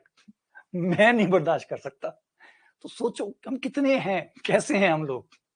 आप मुझे बर्दाश्त कर पा रहे हो क्योंकि आपकी फ्रीक्वेंसी मेरे साथ मैच होती है। हम दोनों गणित के हैं, इसलिए आप बर्दाश्त कर पा रहे हो। किसी और को बुला लो, किसी हिस्ट्री वाले को, किसी साइकोलॉजी वाले को, किसी फिलोसॉफी वाले को, किसी को बिठा दो यहाँ पे, बंदा 10 मिनट में हाथ खड़े कर देगा, चिल्लाने लगेगा, बचाओ बचाओ बचाओ। तो यही वो बात है। हाँ, अच्छा, कई जो कहते हैं कि सर व्यू कम आते हैं। अरे हमें झेलेगा कौन यार? सर आपके वीडियो पे व्यू कम आते हैं, पागल। मुझे पैसे देके कोई नहीं झेले। अगर मैं पैसे भी दे दूं ना लोगों को कि यार ये वीडियो एक देख ले, तो बंदा ना झेले मुझे। मुझे तो बस झेल, जो मुझे झेलने वाले लोग हैं ना, वो वही हैं थोड़े से, वही मुझे झेल सकते हैं। बाकी मेरे वीडियो को कौन देख सकता है? किसका दिमाग खराब है? कौन ये देखता होगा? किसको ये पसंद आते होंगे? आपकी मजबूरी है या आपका पसंद है, मनोरंजन, इसलिए आप देखते हो। नहीं, कौन देखेगा इनको? जैसे व्यू आते हैं, पागल है कोई, कोई इतना पागल कौन होगा जो इनको देखेगा? वापस आ जाओ। ये आपका यू रहा, 1 2 3 4 से लेकर 10 तक। ये आपका ए रहा। अब ए को निकाल दो, जो बच गया वो ए डैश है। बस जितना ए ने कवर कर लिया सो कर लिया। नहीं कर पाया वो सारा ए डैश में हो गया। ए ने क्या क्या कवर कर लिया? ये कवर कर लिया, ठीक है, 2 कवर कर लिया। जो जो वो कवर करता जा रहा है वो उसको पास छोड़ दो, जो वो रख रहा है वो उसके पास छोड़ दो, जो वो नहीं रख रहा उसे ए डैश में डाल दो। बस सीधी कहानी। जितना जितना ए कवर कर लेता है करने दो, नहीं करता है ए डैश में डाल दो। यानी यू के 2 पार्ट कर दो, है ना। ये 2 पार्ट में डाल दो, यानी यू के 2 पार्ट्स हो जाएंगे। ए और वापस ए डैश को जब आप मिलाओगे तो वापस से यू आ जाएगा आपका यूनिवर्सल सेट। यूनिवर्सल सेट आपका वापस आ जाएगा। दोनों में कॉमन निकालोगे कुछ भी नहीं आएगा, क्योंकि ए को छोड़ने के बाद ही ए डैश बना है, तो कॉमन इनमें कुछ भी नहीं आएगा। ये खास बात है, यानी यू के ही 2 पार्ट है।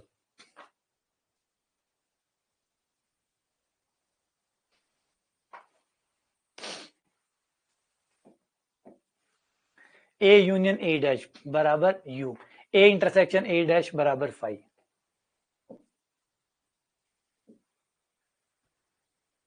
अब कुछ प्रॉपर्टीज, ए डैश, ए में और ए डैश में कुछ कॉमन होगा? नहीं, हो ही नहीं सकता, क्योंकि ए को छोड़कर ही ए डैश बनता है। दोनों को मिलाने पर वापस यू आएगा? हाँ आएगा, आना ही है। अगर यू का डैश निकाला जाए, ये इंपॉर्टेंट रिजल्ट, अगर यू का डैश निकाला जाए तो क्या होगा? 5 होगा, क्योंकि यू का डैश निकालने का मतलब है यू को यू में से निकाल दो। यू का डैश का मतलब क्या होगा? यू में से यू निकाल दो।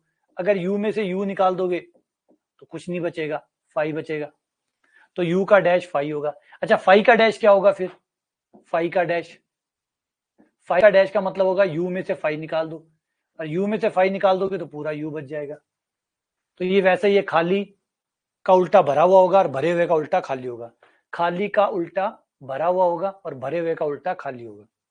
u डैश फाई होगा, फाई डैश u होगा, है ना। फाई के पास कुछ नहीं है तो फाई के बाहर कौन होगा, पूरा u होगा। u में सब कुछ है तो u के बाहर क्या होगा, कुछ नहीं होगा, खाली होगा।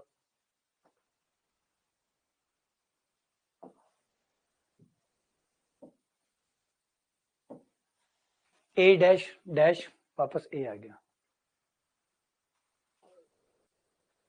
अगला a b का उपसमुच्चय है तो डैश लेने पर छोटा बड़ा हो जाता है, बड़ा छोटा हो जाता है। ये कैसे हुआ, देखो बड़े समुच्चय का पूरक छोटा होगा, क्यों होगा, क्योंकि जो ज्यादा कवर करके जाएगा तो बाहर कम बचेगा, और पहले से कम होगा तो बाहर ज्यादा बचेगा। कोई सोचो, कोई छोटा है तो उसका इंटरसेक्शन क्या होगा, बड़ा है तो क्या होगा, मतलब पूरक क्या होगा। अगर कोई समुच्चय खुद छोटा है तो उसका पूरक ज्यादा होगा, क्योंकि दोनों मिलाकर u बनते हैं, तो a अगर छोटा होगा तो a का डैश बड़ा होगा। अगर a बड़ा है तो उसका डैश छोटा होगा, क्योंकि टोटल तो उतना ही है ना, कुल तो यू ही रहना है, यूनिवर्सल सेट ही रहना है। तो उसमें से जितना ए कवर करता जाएगा उतना उसका ए का डैश छोटा होता जाएगा। तो इसका मतलब है छोटे सेट का डैश बड़ा सेट आता है, बड़े सेट का डैश छोटा सेट आता है। तो ये देखो, ये इंपॉर्टेंट रिजल्ट है कि अगर ए बी का उपसमुच्चय है तो डैश लेने पर उल्टा हो जाएगा, बी डैश उपसमुच्चय होगा ए डैश का, है ना, बी डैश ए डैश का। ऐसे ही ए माइनस बी बराबर होता है, ये काम का रिजल्ट है, ए माइनस बी बराबर होता है बी का डैश माइनस ए का डैश, बी का डैश माइनस ए का डैश। इसे देखो चित्र में देखते हैं पहले इसको, ए माइनस बी तो आपको पता ही है, बी का डैश माइनस ए का डैश को पहचानते कहां होगा,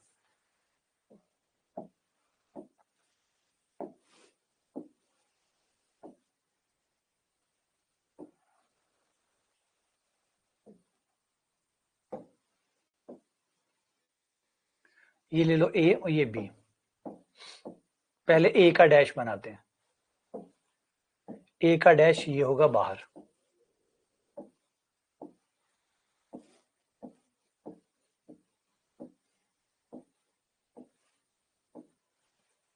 ये आपका व्हाइट वाला ए का डैश है, बी का डैश येलो वाला होगा,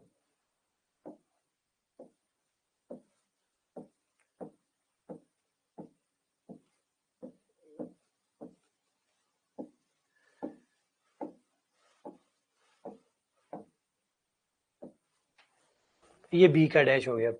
अब चित्र में देखिए और बताइए कि बी के डैश में से ए का डैश निकाल दिया जाए, मतलब येलो वाले में से व्हाइट वाला निकाल दिया जाए तो क्या बचेगा, येलो माइनस व्हाइट करना है, येलो में से व्हाइट घटाना है, और चित्र में देखो क्या बचेगा। देखो ये सारा येलो था, इसमें से व्हाइट घटेगा तो कौन सा बचेगा, येलो में से व्हाइट घटेगा तो जहां पे व्हाइट नहीं है वो बचेगा, जहां पे व्हाइट नहीं है, देखो यहां व्हाइट नहीं है, वो वाला येलो जहां पर व्हाइट नहीं है, तो ये रहा येलो, यहां व्हाइट नहीं है तो ये बचेगा जो कि a माइनस बी होगा।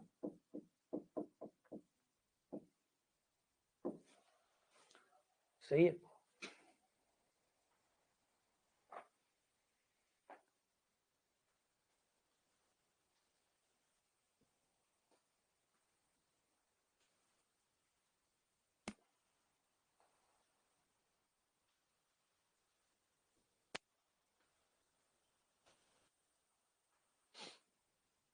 दो बार डैश लेने पर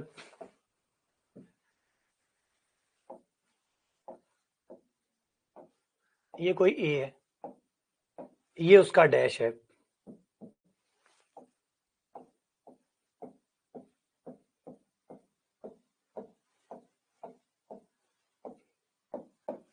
अब सोचो अगर डैश का डैश निकाला जाए तो,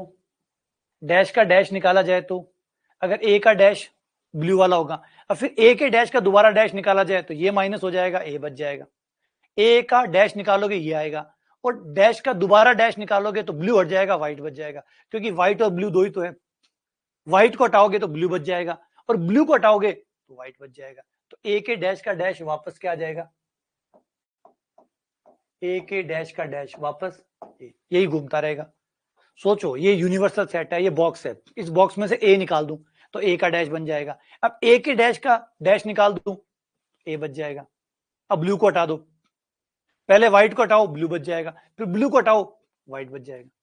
तो इसका मतलब डैश करने पर वापस ए आ जाता है। ए का एक बार डैश किया, दोबारा डैश करोगे तो वापस वही आ जाएगा। ऐसे ही ये वाला रिजल्ट कि ए माइनस बी, ये बड़ा खास रिजल्ट है, ए माइनस बी बराबर होता है ए इंटरसेक्शन बी डैश। अब ए माइनस बी तो आपके सामने है, ए और B dash, A intersection B dash. B dash मतलब येलो वाला, ए यानी व्हाइट वाला, ये वाला,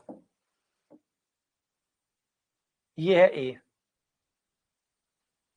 अब ऐसा रीजन देखो, दोनों का इंटरसेक्शन है, वो निकालो जो पीला भी है और पिंक भी है।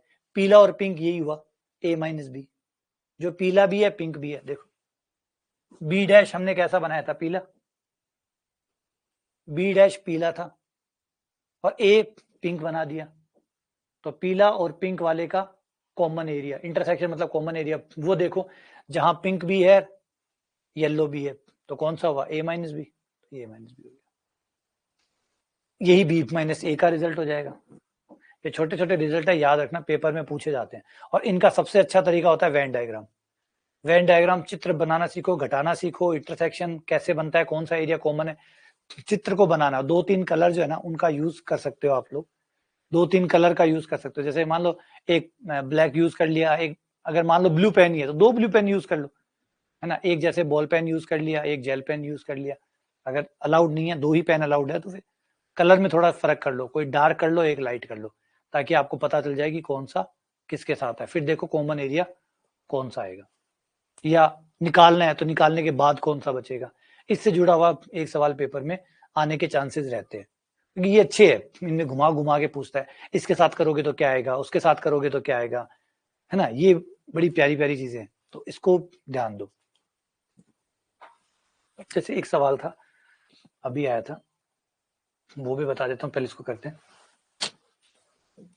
वो था, अगर 3 सेट है, 3 सेट है ए माइनस बी और बी माइनस सी और सी माइनस ए, इन तीनों का इंटरसेक्शन किया जाए तो क्या आएगा, इन तीनों का इंटरसेक्शन किया जाए तो क्या आएगा। ये सवाल टेस्ट का था, ए माइनस बी। अब ऐसे सवालों को आप वेन डायग्राम से बड़े आसानी से जवाब दे सकते हो। वेन डायग्राम बनाओ, सारी बातें क्लियर हो जाएगी।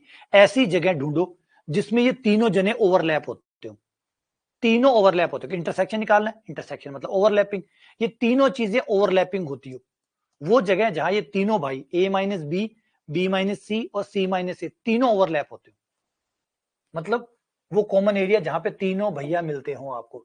आ जाओ, मैं चित्र में दिखाता हूं, क्या ऐसी जगह है जहां पर आपको ये तीनों भाई मिलेंगे, ये ए, ये बी और ये सी, ए बी सी।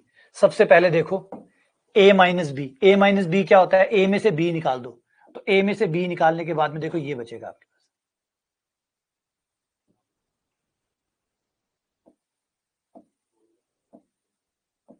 ये कहलाता है ए माइनस बी। हो गया, ये पिंक वाला है आपका ए माइनस बी, ठीक है। अब आ जाते हैं बी माइनस सी, बी में से सी निकाल दो, ये रहा बी, इसमें से सी निकाल दो तो ये बच गया,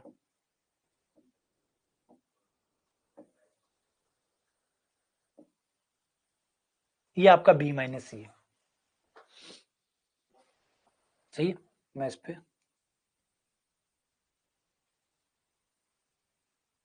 ये बी माइनस सी है, ए माइनस बी माइनस सी। इन दोनों में कुछ भी कॉमन है, बोला ना कुछ कॉमन नहीं है। जहां पे पिंक है वहां ग्रीन नहीं है, जहां ग्रीन है वहां पिंक नहीं है, कुछ भी ओवरलैपिंग नहीं है, कोई भी ओवरलैपिंग नहीं है। अब आ जाओ सी माइनस ए, सी ये रहा, इसमें से ए निकाल दो, ये ए की बाउंड्री रही, ये निकालने के बाद में ये बचेगा आपके पास C माइनस ए,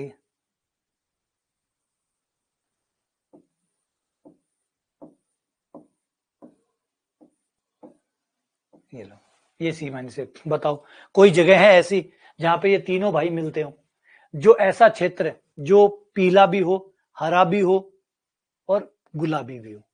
ऐसा कोई रीजन नहीं है, कोई भी जगह ऐसी नहीं है जो तीनों में आती हो। तो जवाब हो गया 5।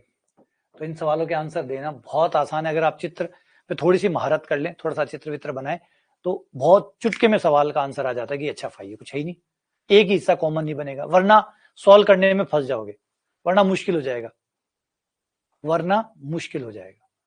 वैसे लॉजिक लगाओगे, चीजें तो आसान है, लेकिन थोड़ा सा कॉम्प्लिकेटेड है लॉजिक के साथ ज्यादा, क्योंकि चित्र से जितनी चीजें आसानी से समझ में आती है, उतना लॉजिक से कहां समझ में आती है। चित्र सबसे आसान है, अगर आप लॉजिक से करें, हाँ एग्जाम्पल से भी जा सकते हैं। एग्जाम्पल, हाँ आप एबीसी का कोई एग्जाम्पल ले लो, हाँ एग्जाम्पल द्वारा ट्राई कर सकते हो। एग्जाम्पल से क्या कई बार रिजल्ट गड़बड़ आ जाते हैं, एग्जाम्पल से कुछ ऐसे रिजल्ट भी आ जाते हैं तो फिर दिक्कत दे देते हैं, लेकिन ट्राई कर सकते हो, बन जाएगा यहाँ पे। अगर लॉजिक से देखें तो देखो, लॉजिक से ये है कि अगर मान लो कोई अवयव है, मान लेते हैं कि तीनों में कॉमन है,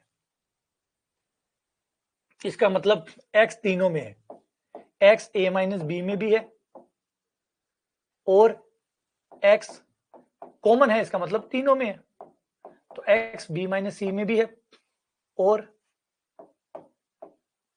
x c माइनस ए में भी है। सही, मान लेते, माना कॉमन है, माना कोई अवयव x है जो तीनों में है, चित्र तो कह रहा नहीं है, मान लो आपने चित्र नहीं बनाया, आप चित्र से आउट ऑफ चित्र जा रहे हैं, आप लॉजिक के साथ जा रहे हैं, माना कुछ कॉमन है, मानो पता चल जाएगा हाँ सही माना है गलत माना है। माना x कॉमन है, अगर x कॉमन है तो x तीनों में है, क्योंकि कॉमन आया मतलब तीनों में आया, तीनों में आया है, इसका मतलब x अगर a माइनस बी में है तो इसका मतलब ये निकला कि x a में तो है परंतु b में नहीं है ना, क्योंकि a माइनस बी का मतलब यही होता है कि चीज a में तो है परंतु b में नहीं है। यहां पे हुआ तो इसका मतलब x b में तो है परंतु c में नहीं है।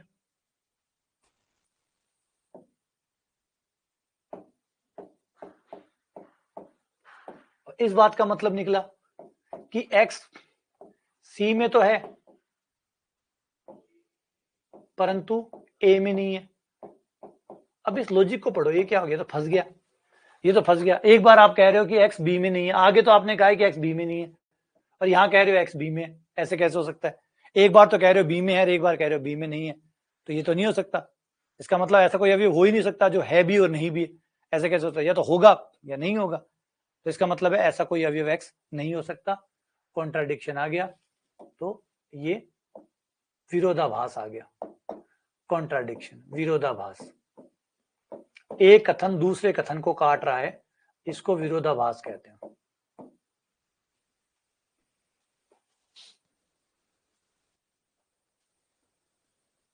तो इसलिए कोई x नहीं हो सकता।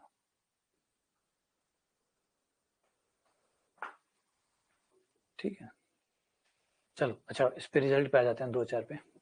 ऐसे डी मॉर्गन लॉ है, इसको पहले पूछा गया था 15 में, 2015 में, कि डी मॉर्गन लॉ कौन सा होता है, कि उस समय सिंपल क्वेश्चन पूछते थे तो कई बार एकदम सिंपल डालने की कोशिश करते हैं, तो इनकी मदद लेते हैं।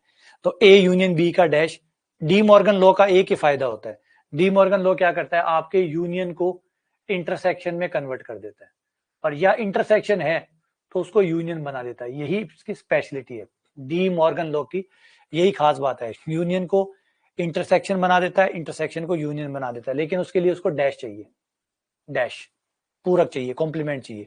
अगर कॉम्प्लीमेंट है तो उसको अलग अलग कर दो, तो यूनियन से इंटरसेक्शन बन जाएगा, इंटरसेक्शन से यूनियन बन जाएगा, लेकिन with help of complement, complement की सहायता से ये ऐसा कर पाता है, कॉम्प्लीमेंट की सहायता से ये ऐसा कर पाता है।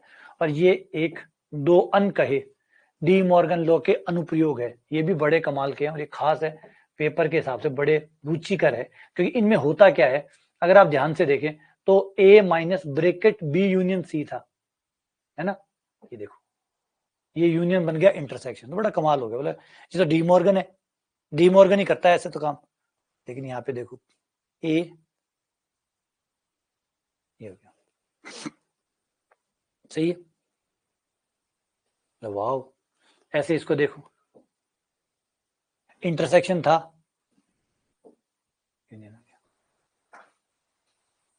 सही है। ये डी मॉर्गन थ्योरम जो है ना, ऊपर वाले दो रिजल्ट, इन दो रिजल्ट से ये बनता है, इनसे डिराइव होते हैं ये। इस वजह से आप इनको भी डी मॉर्गन लॉ कह सकते हैं, क्योंकि इसी से डिराइव हुए हैं, इसी से निकाले गए हैं। ऊपर वाले रिजल्टों का उपयोग करोगे आप तो नीचे वाला रिजल्ट आपको मिल जाएगा।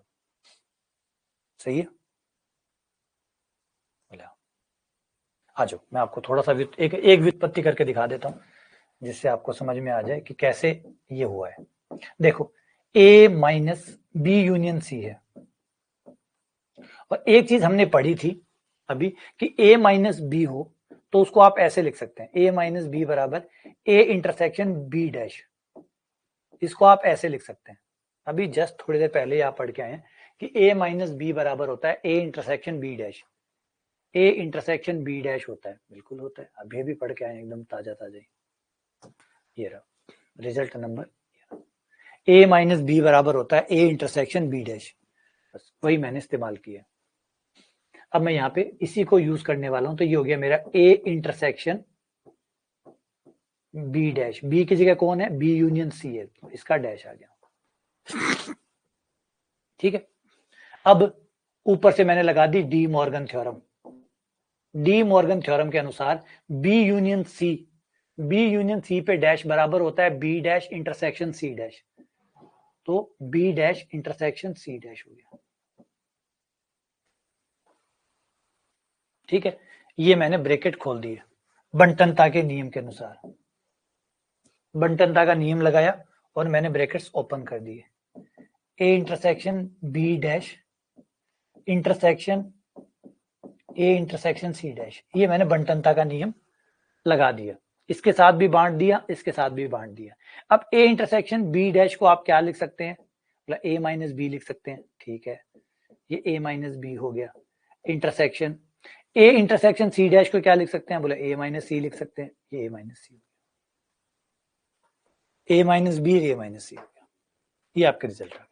तो डी मॉर्गन थ्योरम की वजह से ही ऐसा हो पाया, इसलिए डी मॉर्गन थ्योरम के रिजल्ट भी कहलाते हैं।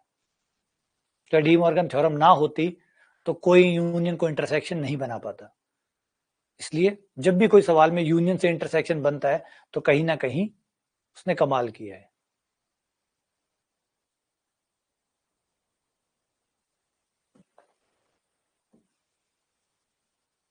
अगले साल वेन डायग्राम।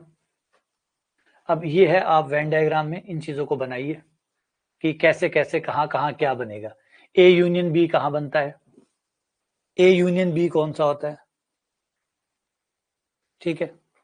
बी यूनियन सी कहां होता है, ए माइनस बी और बी माइनस सी कहां होता है, ए इंटरसेक्शन सी कहां होता है, तीनों का इंटरसेक्शन कहां होता है, ए यूनियन बी में से सी माइनस करें तो कहां होता है। इन्हें चित्र की सहायता से देखो, है ना।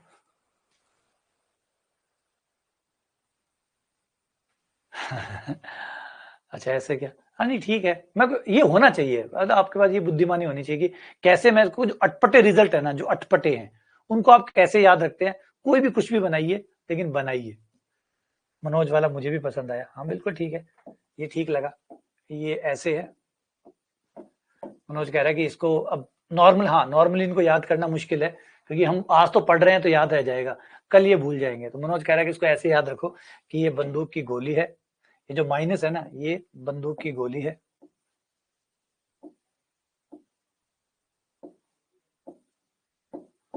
है ना।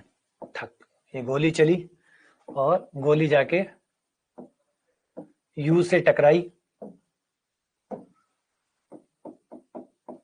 और यू पलट गया, और ये आपका हो गया A minus B intersection A minus सी।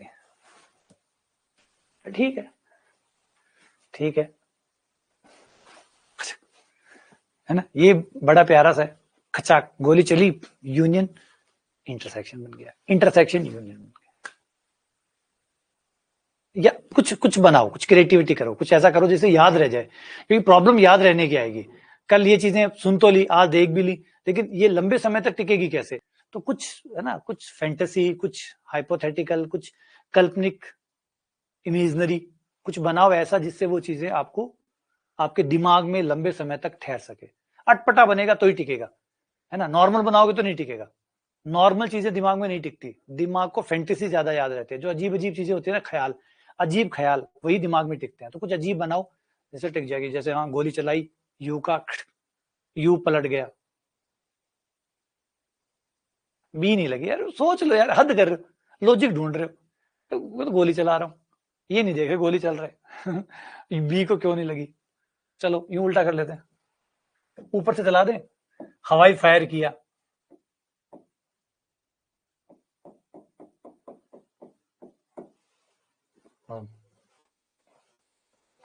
ये कुछ भी करो, बना लो ऐसा कि जिससे याद आ जाए, बम फोड़ दिया। अच्छा, वो कह रहे इसमें यहाँ हुआ ये है कि ये वाला जो था ना, इसको अलग अलग कर दिया, बंटनता का नियम लगा दिया और इसको अलग अलग कर दिया। ए इंटरसेक्शन बी को बी डैश के साथ अलग कर दिया और इसको सी डैश के साथ अलग कर दिया। ये बंटनता अप्लाई कर दी, बंटनता मतलब बांटना, बांटने का नियम लगा दिया। तो ये दोनों के साथ बंट गया। फिर इसको ए माइनस बी लिख लिया, इसको ए माइनस सी लिख लिया, क्योंकि ए इंटरसेक्शन बी डैश को ए माइनस बी लिखा जा सकता है, और आगे आया ए इंटरसेक्शन सी डैश, और ए इंटरसेक्शन सी डैश को आप ए माइनस सी लिख सकते हैं।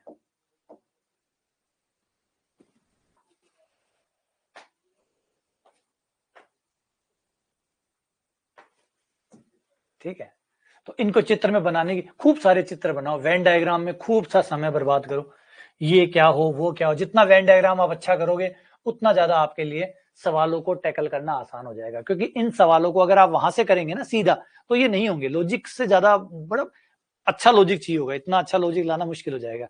वेन डायग्राम इन चीजों को थोड़ा आसान कर देता है। तो आप वेन डायग्राम के साथ जाइए, चीजें याद रखनी भी आसान हो जाएगी, सॉल्व करना भी आसान हो जाएगा। ठीक है ना? तो ये तो कुछ एग्जाम्पल दिए, ये नहीं, आप अपने हिसाब से कुछ और भी ढेर सारे एग्जाम्पल बना बना के करके देखो। ठीक है, निकालना चाहो, इसको वैसे सॉल्व करना चाहो बिना वेन डायग्राम से, तो नेचुरल नंबर का सेट है जो 2 के गुणज है, इसमें 3 के गुणज है, इसमें 5 के गुणज है। ए में 2 के गुणज है, बी में 3 के गुणज है, सी में 5 के गुणज है। और किसके हैं? नेचुरल नंबर के। हाँ, नेचुरल नंबरों के। तो नेचुरल नंबरों के हैं, तो ये हो गया 2, 4, 6। बी में हो गया आपका 3 के गुणज, तो ये हो गया 3, 6, 9 एंड डैश डैश डैश। और सी में हो गया 5 का गुणज।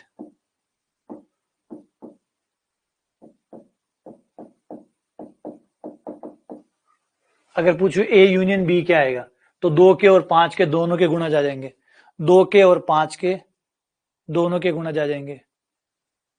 बी यूनियन सी में बी और सी दोनों के गुणज आ जाएंगे। ए माइनस बी में ए में से बी के अवयव निकाल दो, मतलब 2 के गुणज में से जो 3 के गुणज है वो निकाल दो। 2 के गुणजों में से 3 के गुणज, जैसे 6 है, आगे 12 आएगा, वो निकाल दो। ए यूनियन बी में 6 के मल्टीपल नहीं आएंगे, 2 के और 2 या 3 दोनों के आ जाएंगे।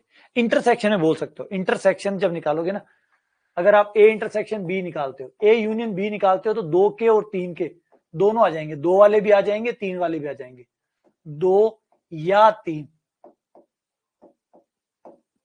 2 के भी आ जाएंगे, 3 के भी आ जाएंगे। लेकिन अगर इंटरसेक्शन निकालने जाओगे तो फिर वो आएंगे जो 2 के और 3 के दोनों के, मतलब 6 के। इंटरसेक्शन में आएंगे 6 के गुणज,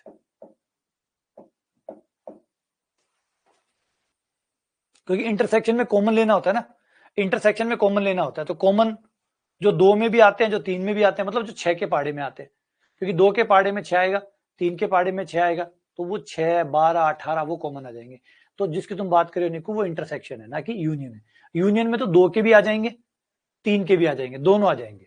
ठीक है ना? क्लियर?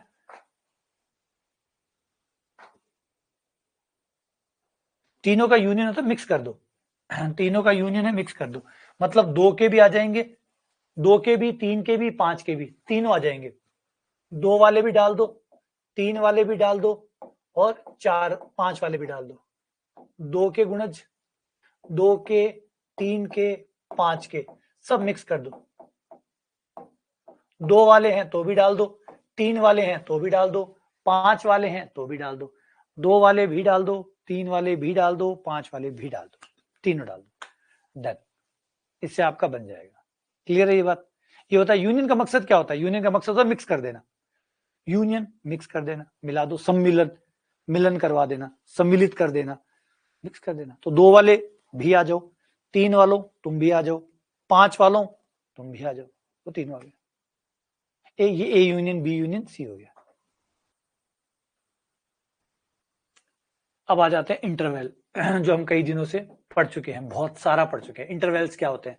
समुच्चय रियल नंबरों का एक छोटा समुच्चय है ना, इंटरवल कहलाता है। समुच्चयों, अगर कोई समुच्चय कोई वास्तविक संख्याओं का कोई उप समुच्चय है और वो लगातार है तो उसके लिए आप इंटरवल यूज करते हैं। लगातार है तो उसके लिए आप इंटरवल यूज करते हैं बिना टूटे। अगर लगातार है, नॉन स्टॉप है, तो फिर इंटरवल कहते हैं। तीनों का इंटरसेक्शन वो नंबर आएंगे जिसमें 2 का भी, 3 का भी, 5 का भी भाग जाता है। जिनमें 2 का भाग भी जाता है, 3 का भाग भी जाता है, 5 का भाग भी जाता है। तो ऐसे नंबर कौन से होंगे? जिनमें 30 का भाग जाता है, तो 30 वाले आ जाएंगे। 30 के गुणज आ जाएंगे। जो 30 के गुणज होंगे उसमें 2 का भाग भी जाएगा, 3 का भाग भी जाएगा, 5 का भाग भी जाएगा, तो वो 30 हो गए। तो 30 वाले नंबर आ जाएंगे। 30, 60, 90, 120 ये लोग आ जाएंगे, कॉमन आएंगे ना, कॉमन है ना। हाँ, सोचो पहले, इसको सोचो, ऐसे सीधा रट्टा तो मत मारो, पहले समझो कि क्या होगा। आपको 2 ऐसा चाहिए जिसमें 2 का भाग, गुणज मतलब 2 का भाग भी जाता हो, 3 का भाग भी जाता हो, 5 का भाग भी जाता हो, 2 का, 3 का, 5 का भाग जाता हो। इसको तो एलसीएम कहते हैं। इसको तो एलसीएम कहते हैं। इसका मतलब 2, 3, 5 का एलसीएम क्या आएगा? 30। तो इसका मतलब वो नंबर आएंगे जिनमें 30 का भाग जाता हो। 30 का भाग जाएगा तो 2 का भी चला जाएगा, 3 का भी चला जाएगा, 5 का भी चला जाएगा, तो तीनों आ जाएंगे। 30 के गुणज आ जाएंगे उसके अंदर। ठीक है। इंटरवल, इंटरवल क्या होता है? आपके जो सेट है वास्तविक संख्याएं, वास्तविक संख्याओं का कोई कंटिन्यूअस कंटिन्यूअस सेट, ऐसा सेट जो कंटिन्यूअस हो, कुछ भी बीच में ना छूटे, रियल नंबरों का हो, क्योंकि वास्तविक संख्याएं लगातार होती है, तो उनको ऐसा समुच्चय चाहिए जो लगातार हो। तो इंटरवल उसकी जगह पूरी करते हैं। अगर आप मान लो आप कहते हैं मुझे 2 से लेकर 5 तक लगातार जाना है, तो फिर इंटरवल का यूज करिए। इंटरवल में 2 प्रकार के इंटरवल होते हैं। ये अब तो बताने की जरूरत ही नहीं है, क्योंकि हम बेसिक से पढ़ के आए हैं, यही पढ़े हैं बहुत लंबे समय तक। तो इंटरवल विवर्त अंतराल, समवर्त अंतराल, open interval, close interval, half interval. विवर्त जिसमें किनारे नहीं लेते, समवर्त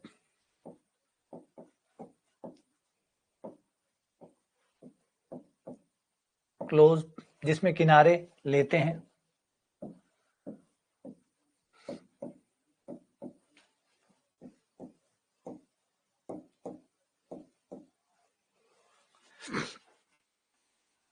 ठीक है। 2 से 5। अब इनके बीच में आ जाते हैं हमारे हाफ इंटरवल, अर्ध अंतराल, आधे ओपन आधे क्लोज। जैसे 2, 5, या फिर 2 पे बड़ा 5 पे छोटा। और इनका अर्थ क्या होता है? बीच वाले तो हमेशा ही लेने हैं, बीच वालों को तो कभी नहीं छोड़ना, बीच वाले तो हमेशा ही आएंगे। किनारों की लड़ाई है ना, किनारों की लड़ाई है। विवर्त में दोनों किनारे नहीं लेता, समवर्त में दोनों किनारे लेता है, अर्ध अंतराल में एक किनारा लेता है और एक नहीं लेता। तो कुल मिला के लास्ट के जो छोर है, छोरों की लड़ाई है ना। इसमें वो दोनों छोर अपने पास रखता है, इसमें दोनों छोर छोड़ के चलता है, इसमें लेफ्ट छोर छोड़ दिया, राइट छोर ले लिया, इसमें लेफ्ट रखा हुआ है, लेफ्ट छोड़ दिया। तो ये अलग अलग इंटरवल हमारे बन जाते हैं। ठीक है। हमारी वास्तविक संख्या जिनको हम आर कहते हैं वो भी एक इंटरवल है। हमारे रियल नंबर वो भी एक इंटरवल है। माइनस इनफाइनाइट एक ओपन इंटरवल है जो माइनस इनफाइनाइट से प्लस इनफाइनाइट के बीच में है। हमारे रियल नंबर भी अपने आप में एक इंटरवल है जो minus infinite two plus infinite के बीच में होता है। मतलब रियल नंबर खुद एक इंटरवल है, बाकी सब एक इंटरवल है, तो वो भी एक इंटरवल है। और उसमें भी आप कई भाग कर सकते हैं। केवल वास्तविक चाहिए, केवल धनात्मक वास्तविक संख्याएं चाहिए तो 0 से लेकर प्लस अनंत तक, है ना। ये हमारी रियल लाइन होती है जो कि खुद एक इंटरवल है। ना तो इसमें कभी माइनस अनंत आता है ना कभी प्लस अनंत आता है, आ भी नहीं सकता। अगर हमें सिर्फ वास्तविक धनात्मक संख्याएं चाहिए, वास्तविक धनात्मक संख्याएं, तो फिर ये वाला इंटरवल काम आएगा, इसको आर प्लस बोलेंगे। जीरो शामिल नहीं होगा क्योंकि धनात्मक में जीरो नहीं आता है। अगर आपको ऋणात्मक वास्तविक संख्याएं चाहिए आर माइनस, तो माइनस से इनफाइनाइट से जीरो, जीरो मत लीजिएगा। जीरो ना प्लस में आता है ना माइनस में आता है, जीरो जब भी आता है अकेला आता है, क्योंकि उदासीन है ना, उदासीन है। ठीक है, ये हो गया हमारे रियल नंबर की कहानी, यही बताया गया है। हाँ, अगर आप जीरो लेना चाहते हैं तो आपको स्पेशल डिमांड करनी पड़ेगी, है ना, एक्स्ट्रा चीज की तरह, एक्स्ट्रा चीज चाहिए तो आप जीरो की एक्स्ट्रा डिमांड करिए कि भैया मुझे जीरो और दो, प्लीज मुझे जीरो और दो। तो आर प्लस में आप ऊपर से एक्स्ट्रा जीरो आपको डलवाना पड़ेगा। आर प्लस में जीरो नहीं होता, आर प्लस में प्लस के नंबर होते हैं, प्लस के नंबरों में जीरो नहीं आता। जीरो ना प्लस में आता है ना माइनस में आता है, वो दोनों में नहीं आता, वो उदासीन है। तो अगर आपको जीरो चाहिए, अगर आपकी स्पेशल डिमांड है कि भैया मुझे, है ना, एक्स्ट्रा स्पाइसी चाहिए, तो एक्स्ट्रा स्पाइसी, ये भी पता कितनी गजब चीज होती है। अगर सीखने वाली बातें हो ना तो आप हर जगह जाके सीख सकते हो, है ना। इसीलिए कहते हैं सीखना हमेशा फ्री है, सस्ता है।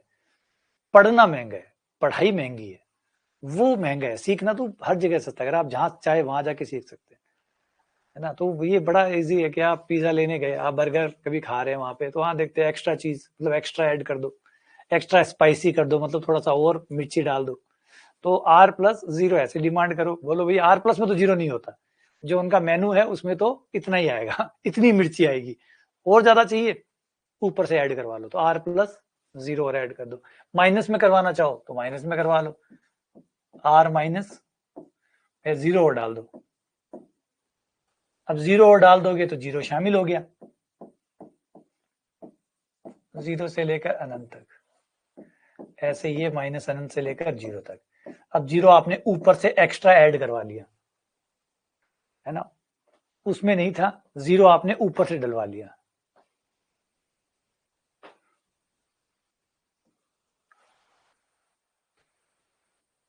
तो ये अलग अलग प्रकार की है, अब इसके बारे में क्या बताएं, चलने दीजिए।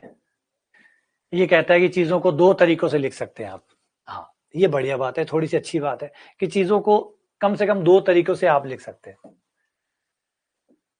कोई इंटरवल है, कोई इंटरवल ओपन इंटरवल है ए से बी का, कोई ओपन इंटरवल है ए से बी का,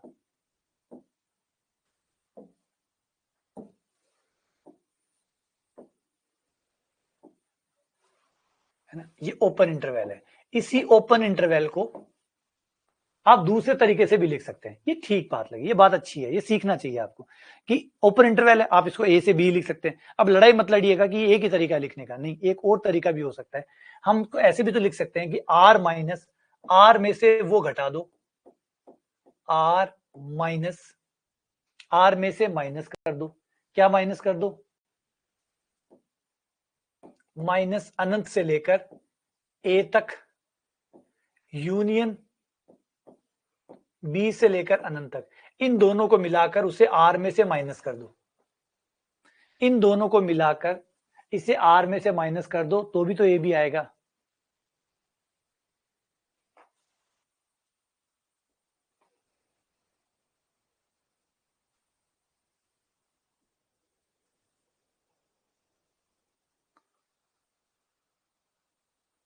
सही बात है, हाँ ये भी तो ठीक है भाई, जो है हमारे पास वो ना बताकर हम बता दे क्या नहीं है हमारे पास। तो हम कह दे कि माइनस अनंत से लेकर ए तक हमारे पास नहीं है, बी से लेकर प्लस अनंत तक हमारे पास नहीं है। ये भी तो हो सकता है, इस तरीके से भी तो चीजों को बताया जा सकता है। ये बिल्कुल सही बात है। एक तरीका ये है, जो आप जो है वो बता दो कि भैया मेरे पास ए से बी के बीच वाले अवयव है। एक ये तरीका भी आप ये बता दो कि आपके पास क्या नहीं है, कि भैया आर में मैं बता रहा हूं, जो मैं बता रहा हूं वो मेरे पास नहीं है, बस उसको निकाल दे, बचा हुआ सब मेरे पास है। तो आर माइनस, माइनस अनंत से लेकर ए तक और बी से लेकर अनंत तक, ये मेरे पास नहीं है, उसको माइनस करवा लो, ये भी तो हो गया। तो ये भी तो लिखने का एक तरीका और हो गया। हाँ, ये भी एक तरीका हो गया, बात समझे। चीजों को लिखने का एक तरीका और हमने डेवलप कर लिया। एक है जो हमारे पास है वैसे बोल दो, या एक तरीका ये बोल दो कि वो जो सारी चीजें है ना, वो जो सारी चीजें हैं उनमें से ये मेरे पास नहीं है, तो वो अपने आप समझ जाएगा कि बचा हुआ इसके पास है। सही बात है, क्लियर है ये बात? नहीं, ब्रैकेट छोटा नहीं आएगा, इसमें बड़ा आएगा। बड़ा आएगा क्यों? क्योंकि आपके पास ए आपको छुटवाना है, ए और बी आपको छुटवाना है, हटवाना है, क्योंकि आपके पास ए और बी नहीं है, तो ए और बी को निकलवाना पड़ेगा। ए और बी को आपको निकलवाना पड़ेगा। अगर आपने यहां पे छोटा ब्रैकेट लगा दिया, इसका मतलब ये हुआ कि आप कह रहे हो कि ए और बी हमारे पास नहीं है, तो फिर उसके मतलब वहां है, वहां तो नहीं है ना, तो वो वहां है ना यहाँ है, दोनों जगह ही नहीं है। ऐसे कैसे हो सकता है? तो ए और बी को निकलवाना है, तो आपको ए और बी के साथ बड़ा ब्रैकेट लगाना होगा कि भैया ए और बी मेरे पास नहीं है, मेरे पास है ना, इनको निकलवा दो। तो आपने उनको निकलवा दिया, तो क्या बच गया? छोटा ब्रैकेट ए बी। अब दोनों में से किसी एक के पास हो सकता था, उसके पास नहीं है तो इसके पास होना ही पड़ेगा, उसके पास होता तो इसके पास नहीं होता। अगर यहां बड़ा ब्रैकेट लगा दूं मैं, यहां बड़ा लगा दूं, तो वहां छोटा लगाना पड़ेगा।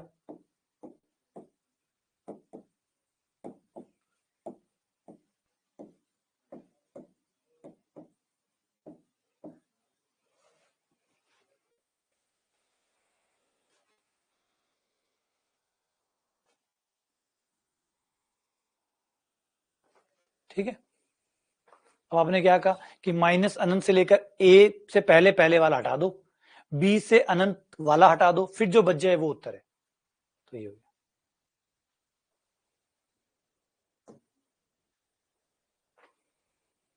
ये भी आप लोग इंटरसेक्शन इनका क्या आता है क्या नहीं आता, ये तो ऑलरेडी कर चुके हो, है ना।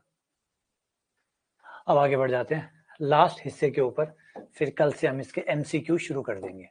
डन। अब आ जाते हैं इक्विवेलेंट सेट।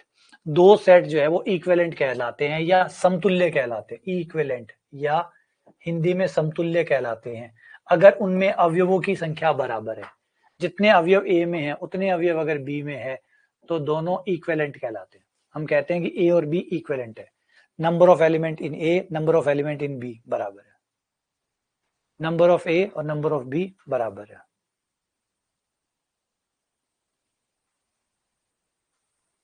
क्लास शो नहीं हुई ना? क्लास तो हुई है सुबह, क्लास तो सुबह हुई है।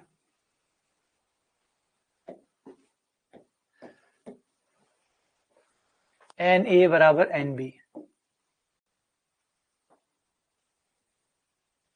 ठीक है, नंबर ऑफ एलिमेंट बराबर हो। अच्छा, इसमें एक चीज ध्यान रखिएगा, इसमें यह जरूरी नहीं है कि नंबर ऑफ अवयव बराबर हो, बस इतना ही जरूरी है। ए में कौन से भी हो, बी में कौन से भी हो, ये बराबर नहीं है। अगर नंबर ऑफ अवयव बराबर हो गए और फिर अवयव भी सेम हो गए तब तो फिर बराबर सेट हो जाते हैं। क्योंकि बराबर सेट जब आप कहते हैं ए बराबर बी, समान समुच्चय, इक्वल सेट, इक्वल सेट तब कहते हैं जब गिनती में भी बराबर हो और अवयव वाइज भी बराबर हो, अवयव वाइज भी बराबर हो, तब कहते हैं हम समतुल्य। ठीक है,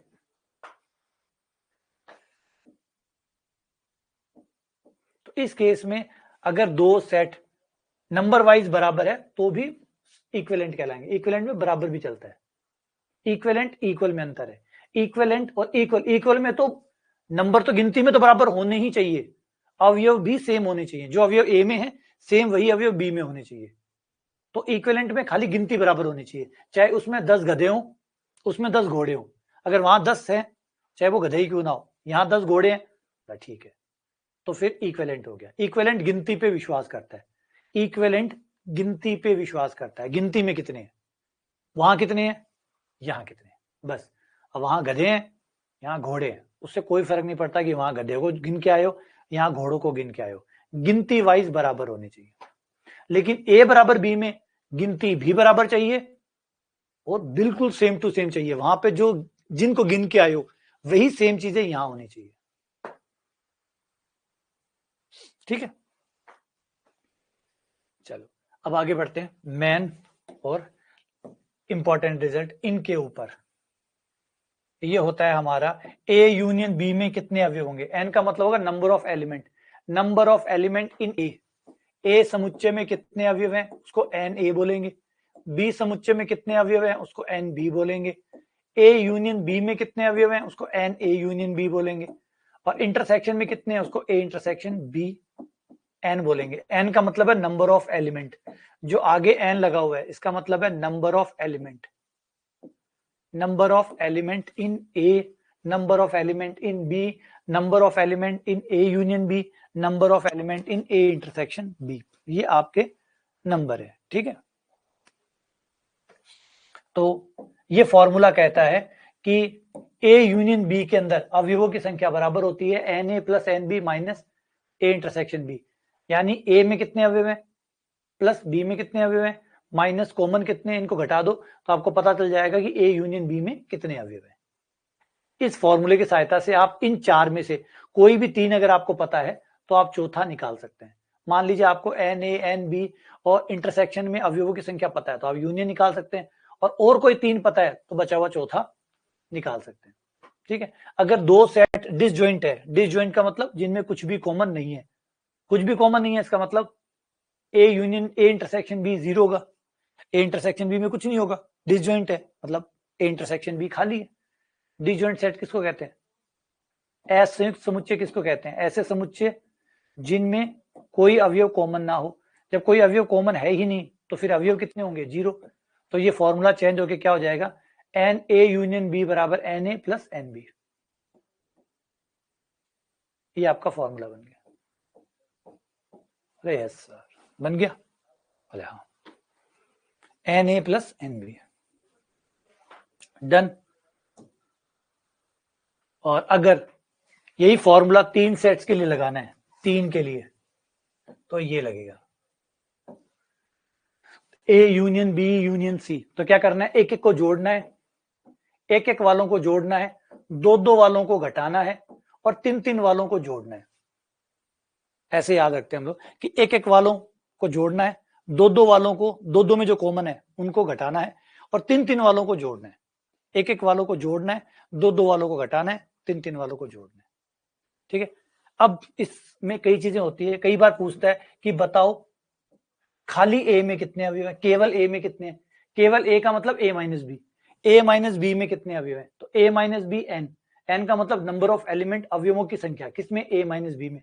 ए माइनस बी का मतलब केवल ए में, केवल ए में कितने अवयव है? अगर आपको ये निकालना है तो n A minus A intersection B में, ए में इंटरसेक्शन वाला घटा दीजिए तो आपको पता चल जाएगा कि कितने अवयव है। यही हुआ था। केवल ए निकालना तो कैसे निकालोगे? केवल ए निकालना हो, इंटरसेक्शन वाले उसमें कॉमन होते हैं, उनको माइनस कर दीजिए। तो ए में कितने अवयव हैं, उसमें से इंटरसेक्शन में कितने हैं वो घटा दो, केवल ए वाले अवयव आपको मिल जाएंगे। अगर ए डैश में अवयव निकालने के, ए डैश में कितने अवयव हैं, तो देखिए पूरे यूनिवर्स में कितने, उसमें से ए ने कितने कवर कर लिए उनको घटा दो तो पता चल जाएगा कि ए डैश में कितने अवयव हैं, ए डैश में कितने अवयव, क्योंकि जितना ए ने कवर कर लिया यूनिवर्स में से उतना तो ए ले गया, बचा हुआ अपने आप ही ए डैश में हो गया। तो यू में कितने अवयव पूरे यूनिवर्स में या यूनिवर्सल सेट में कितने अवयव हैं, उसमें से ए ने कितने कवर कर लिए माइनस कर दो तो डैश के अवयव देंगे। ऐसे ही अगर आपको निकालना है A dash union B dash, A union B dash बराबर होता है हमारा डी मॉर्गन थ्योरम के अनुसार A dash union B dash बराबर होता है एन ए इंटरसेक्शन बी का डैश, और किसी भी डैश में अवयवों की संख्या निकालने का फॉर्मूला ये रहा, तो ये हो जाएगा n U minus A intersection B. ये फॉर्मूला आप यहां पे यूज कर दो। इस तरीके से डैश में अवयवों की संख्या हम निकालते हैं।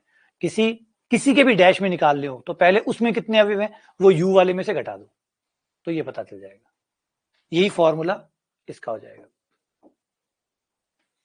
ठीक है। अब बाकी इसके ऊपर सवाल करेंगे तो और नई चीजें हम बनाएंगे और नई चीजें देखेंगे, जैसे जैसे हम धीरे धीरे सवालों को बढ़ाते जाएंगे वैसे होते जाएंगे।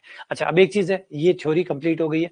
अगर आपको थ्योरी में कोई भी किंतु परंतु लगा है, कोई भी ऐसा लगता है कि आपका थोड़ा लेवल हाई था, क्योंकि ऑब्वियसली बात है सेट्स वेट्स जो टॉपिक होते हैं और एक कंपटीशन लेवल भी तो मेंटेन करना है ना, आप बहुत नीचे से नहीं जा सकते। एकदम ऐसा नहीं है कि आप सिर्फ बेसिक चलाते रहे, वो भी नहीं हो सकता। तो लेवल तो एडवांस रखना ही पड़ता है। अगर आप में से कई लोग ऐसे हैं जो इस लेवल को एडजस्ट नहीं कर पा रहे हैं, उन्हें लग रहा है कि ऊपर से जा रहा है, बाउंस हो रहा है, तो फिर आप फाउंडेशन वाले लेक्चर जरूर देखिएगा। फाउंडेशन वाली जो क्लासेस है ना वो जरूर देखिएगा। आपका एक फोल्डर बना हुआ है फाउंडेशन के नाम से,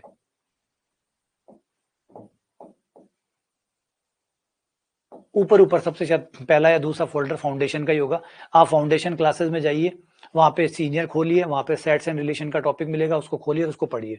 वो एकदम बेसिक से, एकदम बेसिक से, क्योंकि वहां उस समय जो पढ़ाया गया था तो उसका मकसद ये था कि जो बच्चे 11th-12th में कैसे पढ़ते हैं, कोई 11वीं-12वीं का बच्चा कैसे पढ़ता है, तो उस टाइम पे उस तरीके से समझाया गया 11th-12th के मकसद से। वहां कंपटीशन नहीं देखा गया, वहां ये नहीं देखा गया कि कंपटीशन में क्या आता है। उस समय ये देखा गया कि बच्चा एकदम नया आया है और पहली बार ही सेट्स और रिलेशन को पढ़ रहा है, तो फिर उसके हिसाब से कैसे पढ़ाया जाता है वो उसमें पढ़ाया गया। अब ये जो पढ़ाया गया ये कंपटीशन के हिसाब से पढ़ाया गया, क्योंकि एक्चुअल में तो है तो हम कंपटीशन में ही ना, तैयारी तो कंपटीशन की कर रहे हैं, तो यहाँ पे मकसद है कंपटीशन, तो यहाँ पे कंपटीशन लेवल के हिसाब से ही पढ़ाया जा रहा है और शुरुआत है ना। तो अगर आपको इस कंपटीशन लेवल में दिक्कत है, इसका मतलब थोड़ा फाउंडेशन की कमी है, तो फिर फाउंडेशन क्लासेस एक बार देख लेना। वो देखते ही आपका बेसिक जो है, जो किंतु परंतु है, वो बेसिक निकल जाएगा वहां से। फिर ये कंपटीशन भी आपको, जो लूप होल है, जो कमियां रह गई है, वो वहां से ठीक हो जाएंगी। और आने वाले टॉपिकों में जब भी कभी आपको ये लगे कि कुछ गड़बड़ है, कुछ बेसिक दिक्कत दे रहा है, तो फिर फाउंडेशन क्लास का मकसद यही है कि आपका बेसिक ठीक हो जाए। तो वहां जाइएगा, वहां एनसीईआरटी मिलेगी आपको एकदम पीसी हुई, है ना, जिसमें कहता हूँ वो देखने के बाद आपको कभी फील ही नहीं होगा कि मतलब हमारा बेस कमजोर है क्या। एक बार देखो, मजा आ जाएगा, क्योंकि वो देख मकसद अलग है उस समय पढ़ाने का मकसद। वो जो है ना, जब वो वीडियो रिकॉर्ड किए गए थे तो उनका मकसद सिर्फ ये था कि बच्चा, मैं ये मान के चलूं कि यहाँ कोई भी कंपटीशन के लिए नहीं आया, यहाँ पे बच्चा आया बेसिक ठीक करने के लिए। तो उनको बनाते समय आप उन लेक्चर को देखेंगे तो आपको समझ में आ जाएगा कि उन लेक्चर का आइडिया जो था वो बेसिक को ठीक करने के लिए था, ना कि कंपटीशन को लिए। तो वो बेसिक के लिए, अब ये इनका आइडिया कंपटीशन क्रैक करवाने के लिए। तो ये अपने लेवल पे चलेंगे, वो अपने लेवल पे चलेंगे। तो अगर आपको इस लेवल से प्रॉब्लम है, कुछ भी किंतु परंतु है, तो वहां जाके करेक्ट करके आप आ सकते हैं। ठीक है, चलिए मिलते हैं आप लोगों से कल फिर सवालों के साथ, और फिर सवाल करते हैं। ठीक है।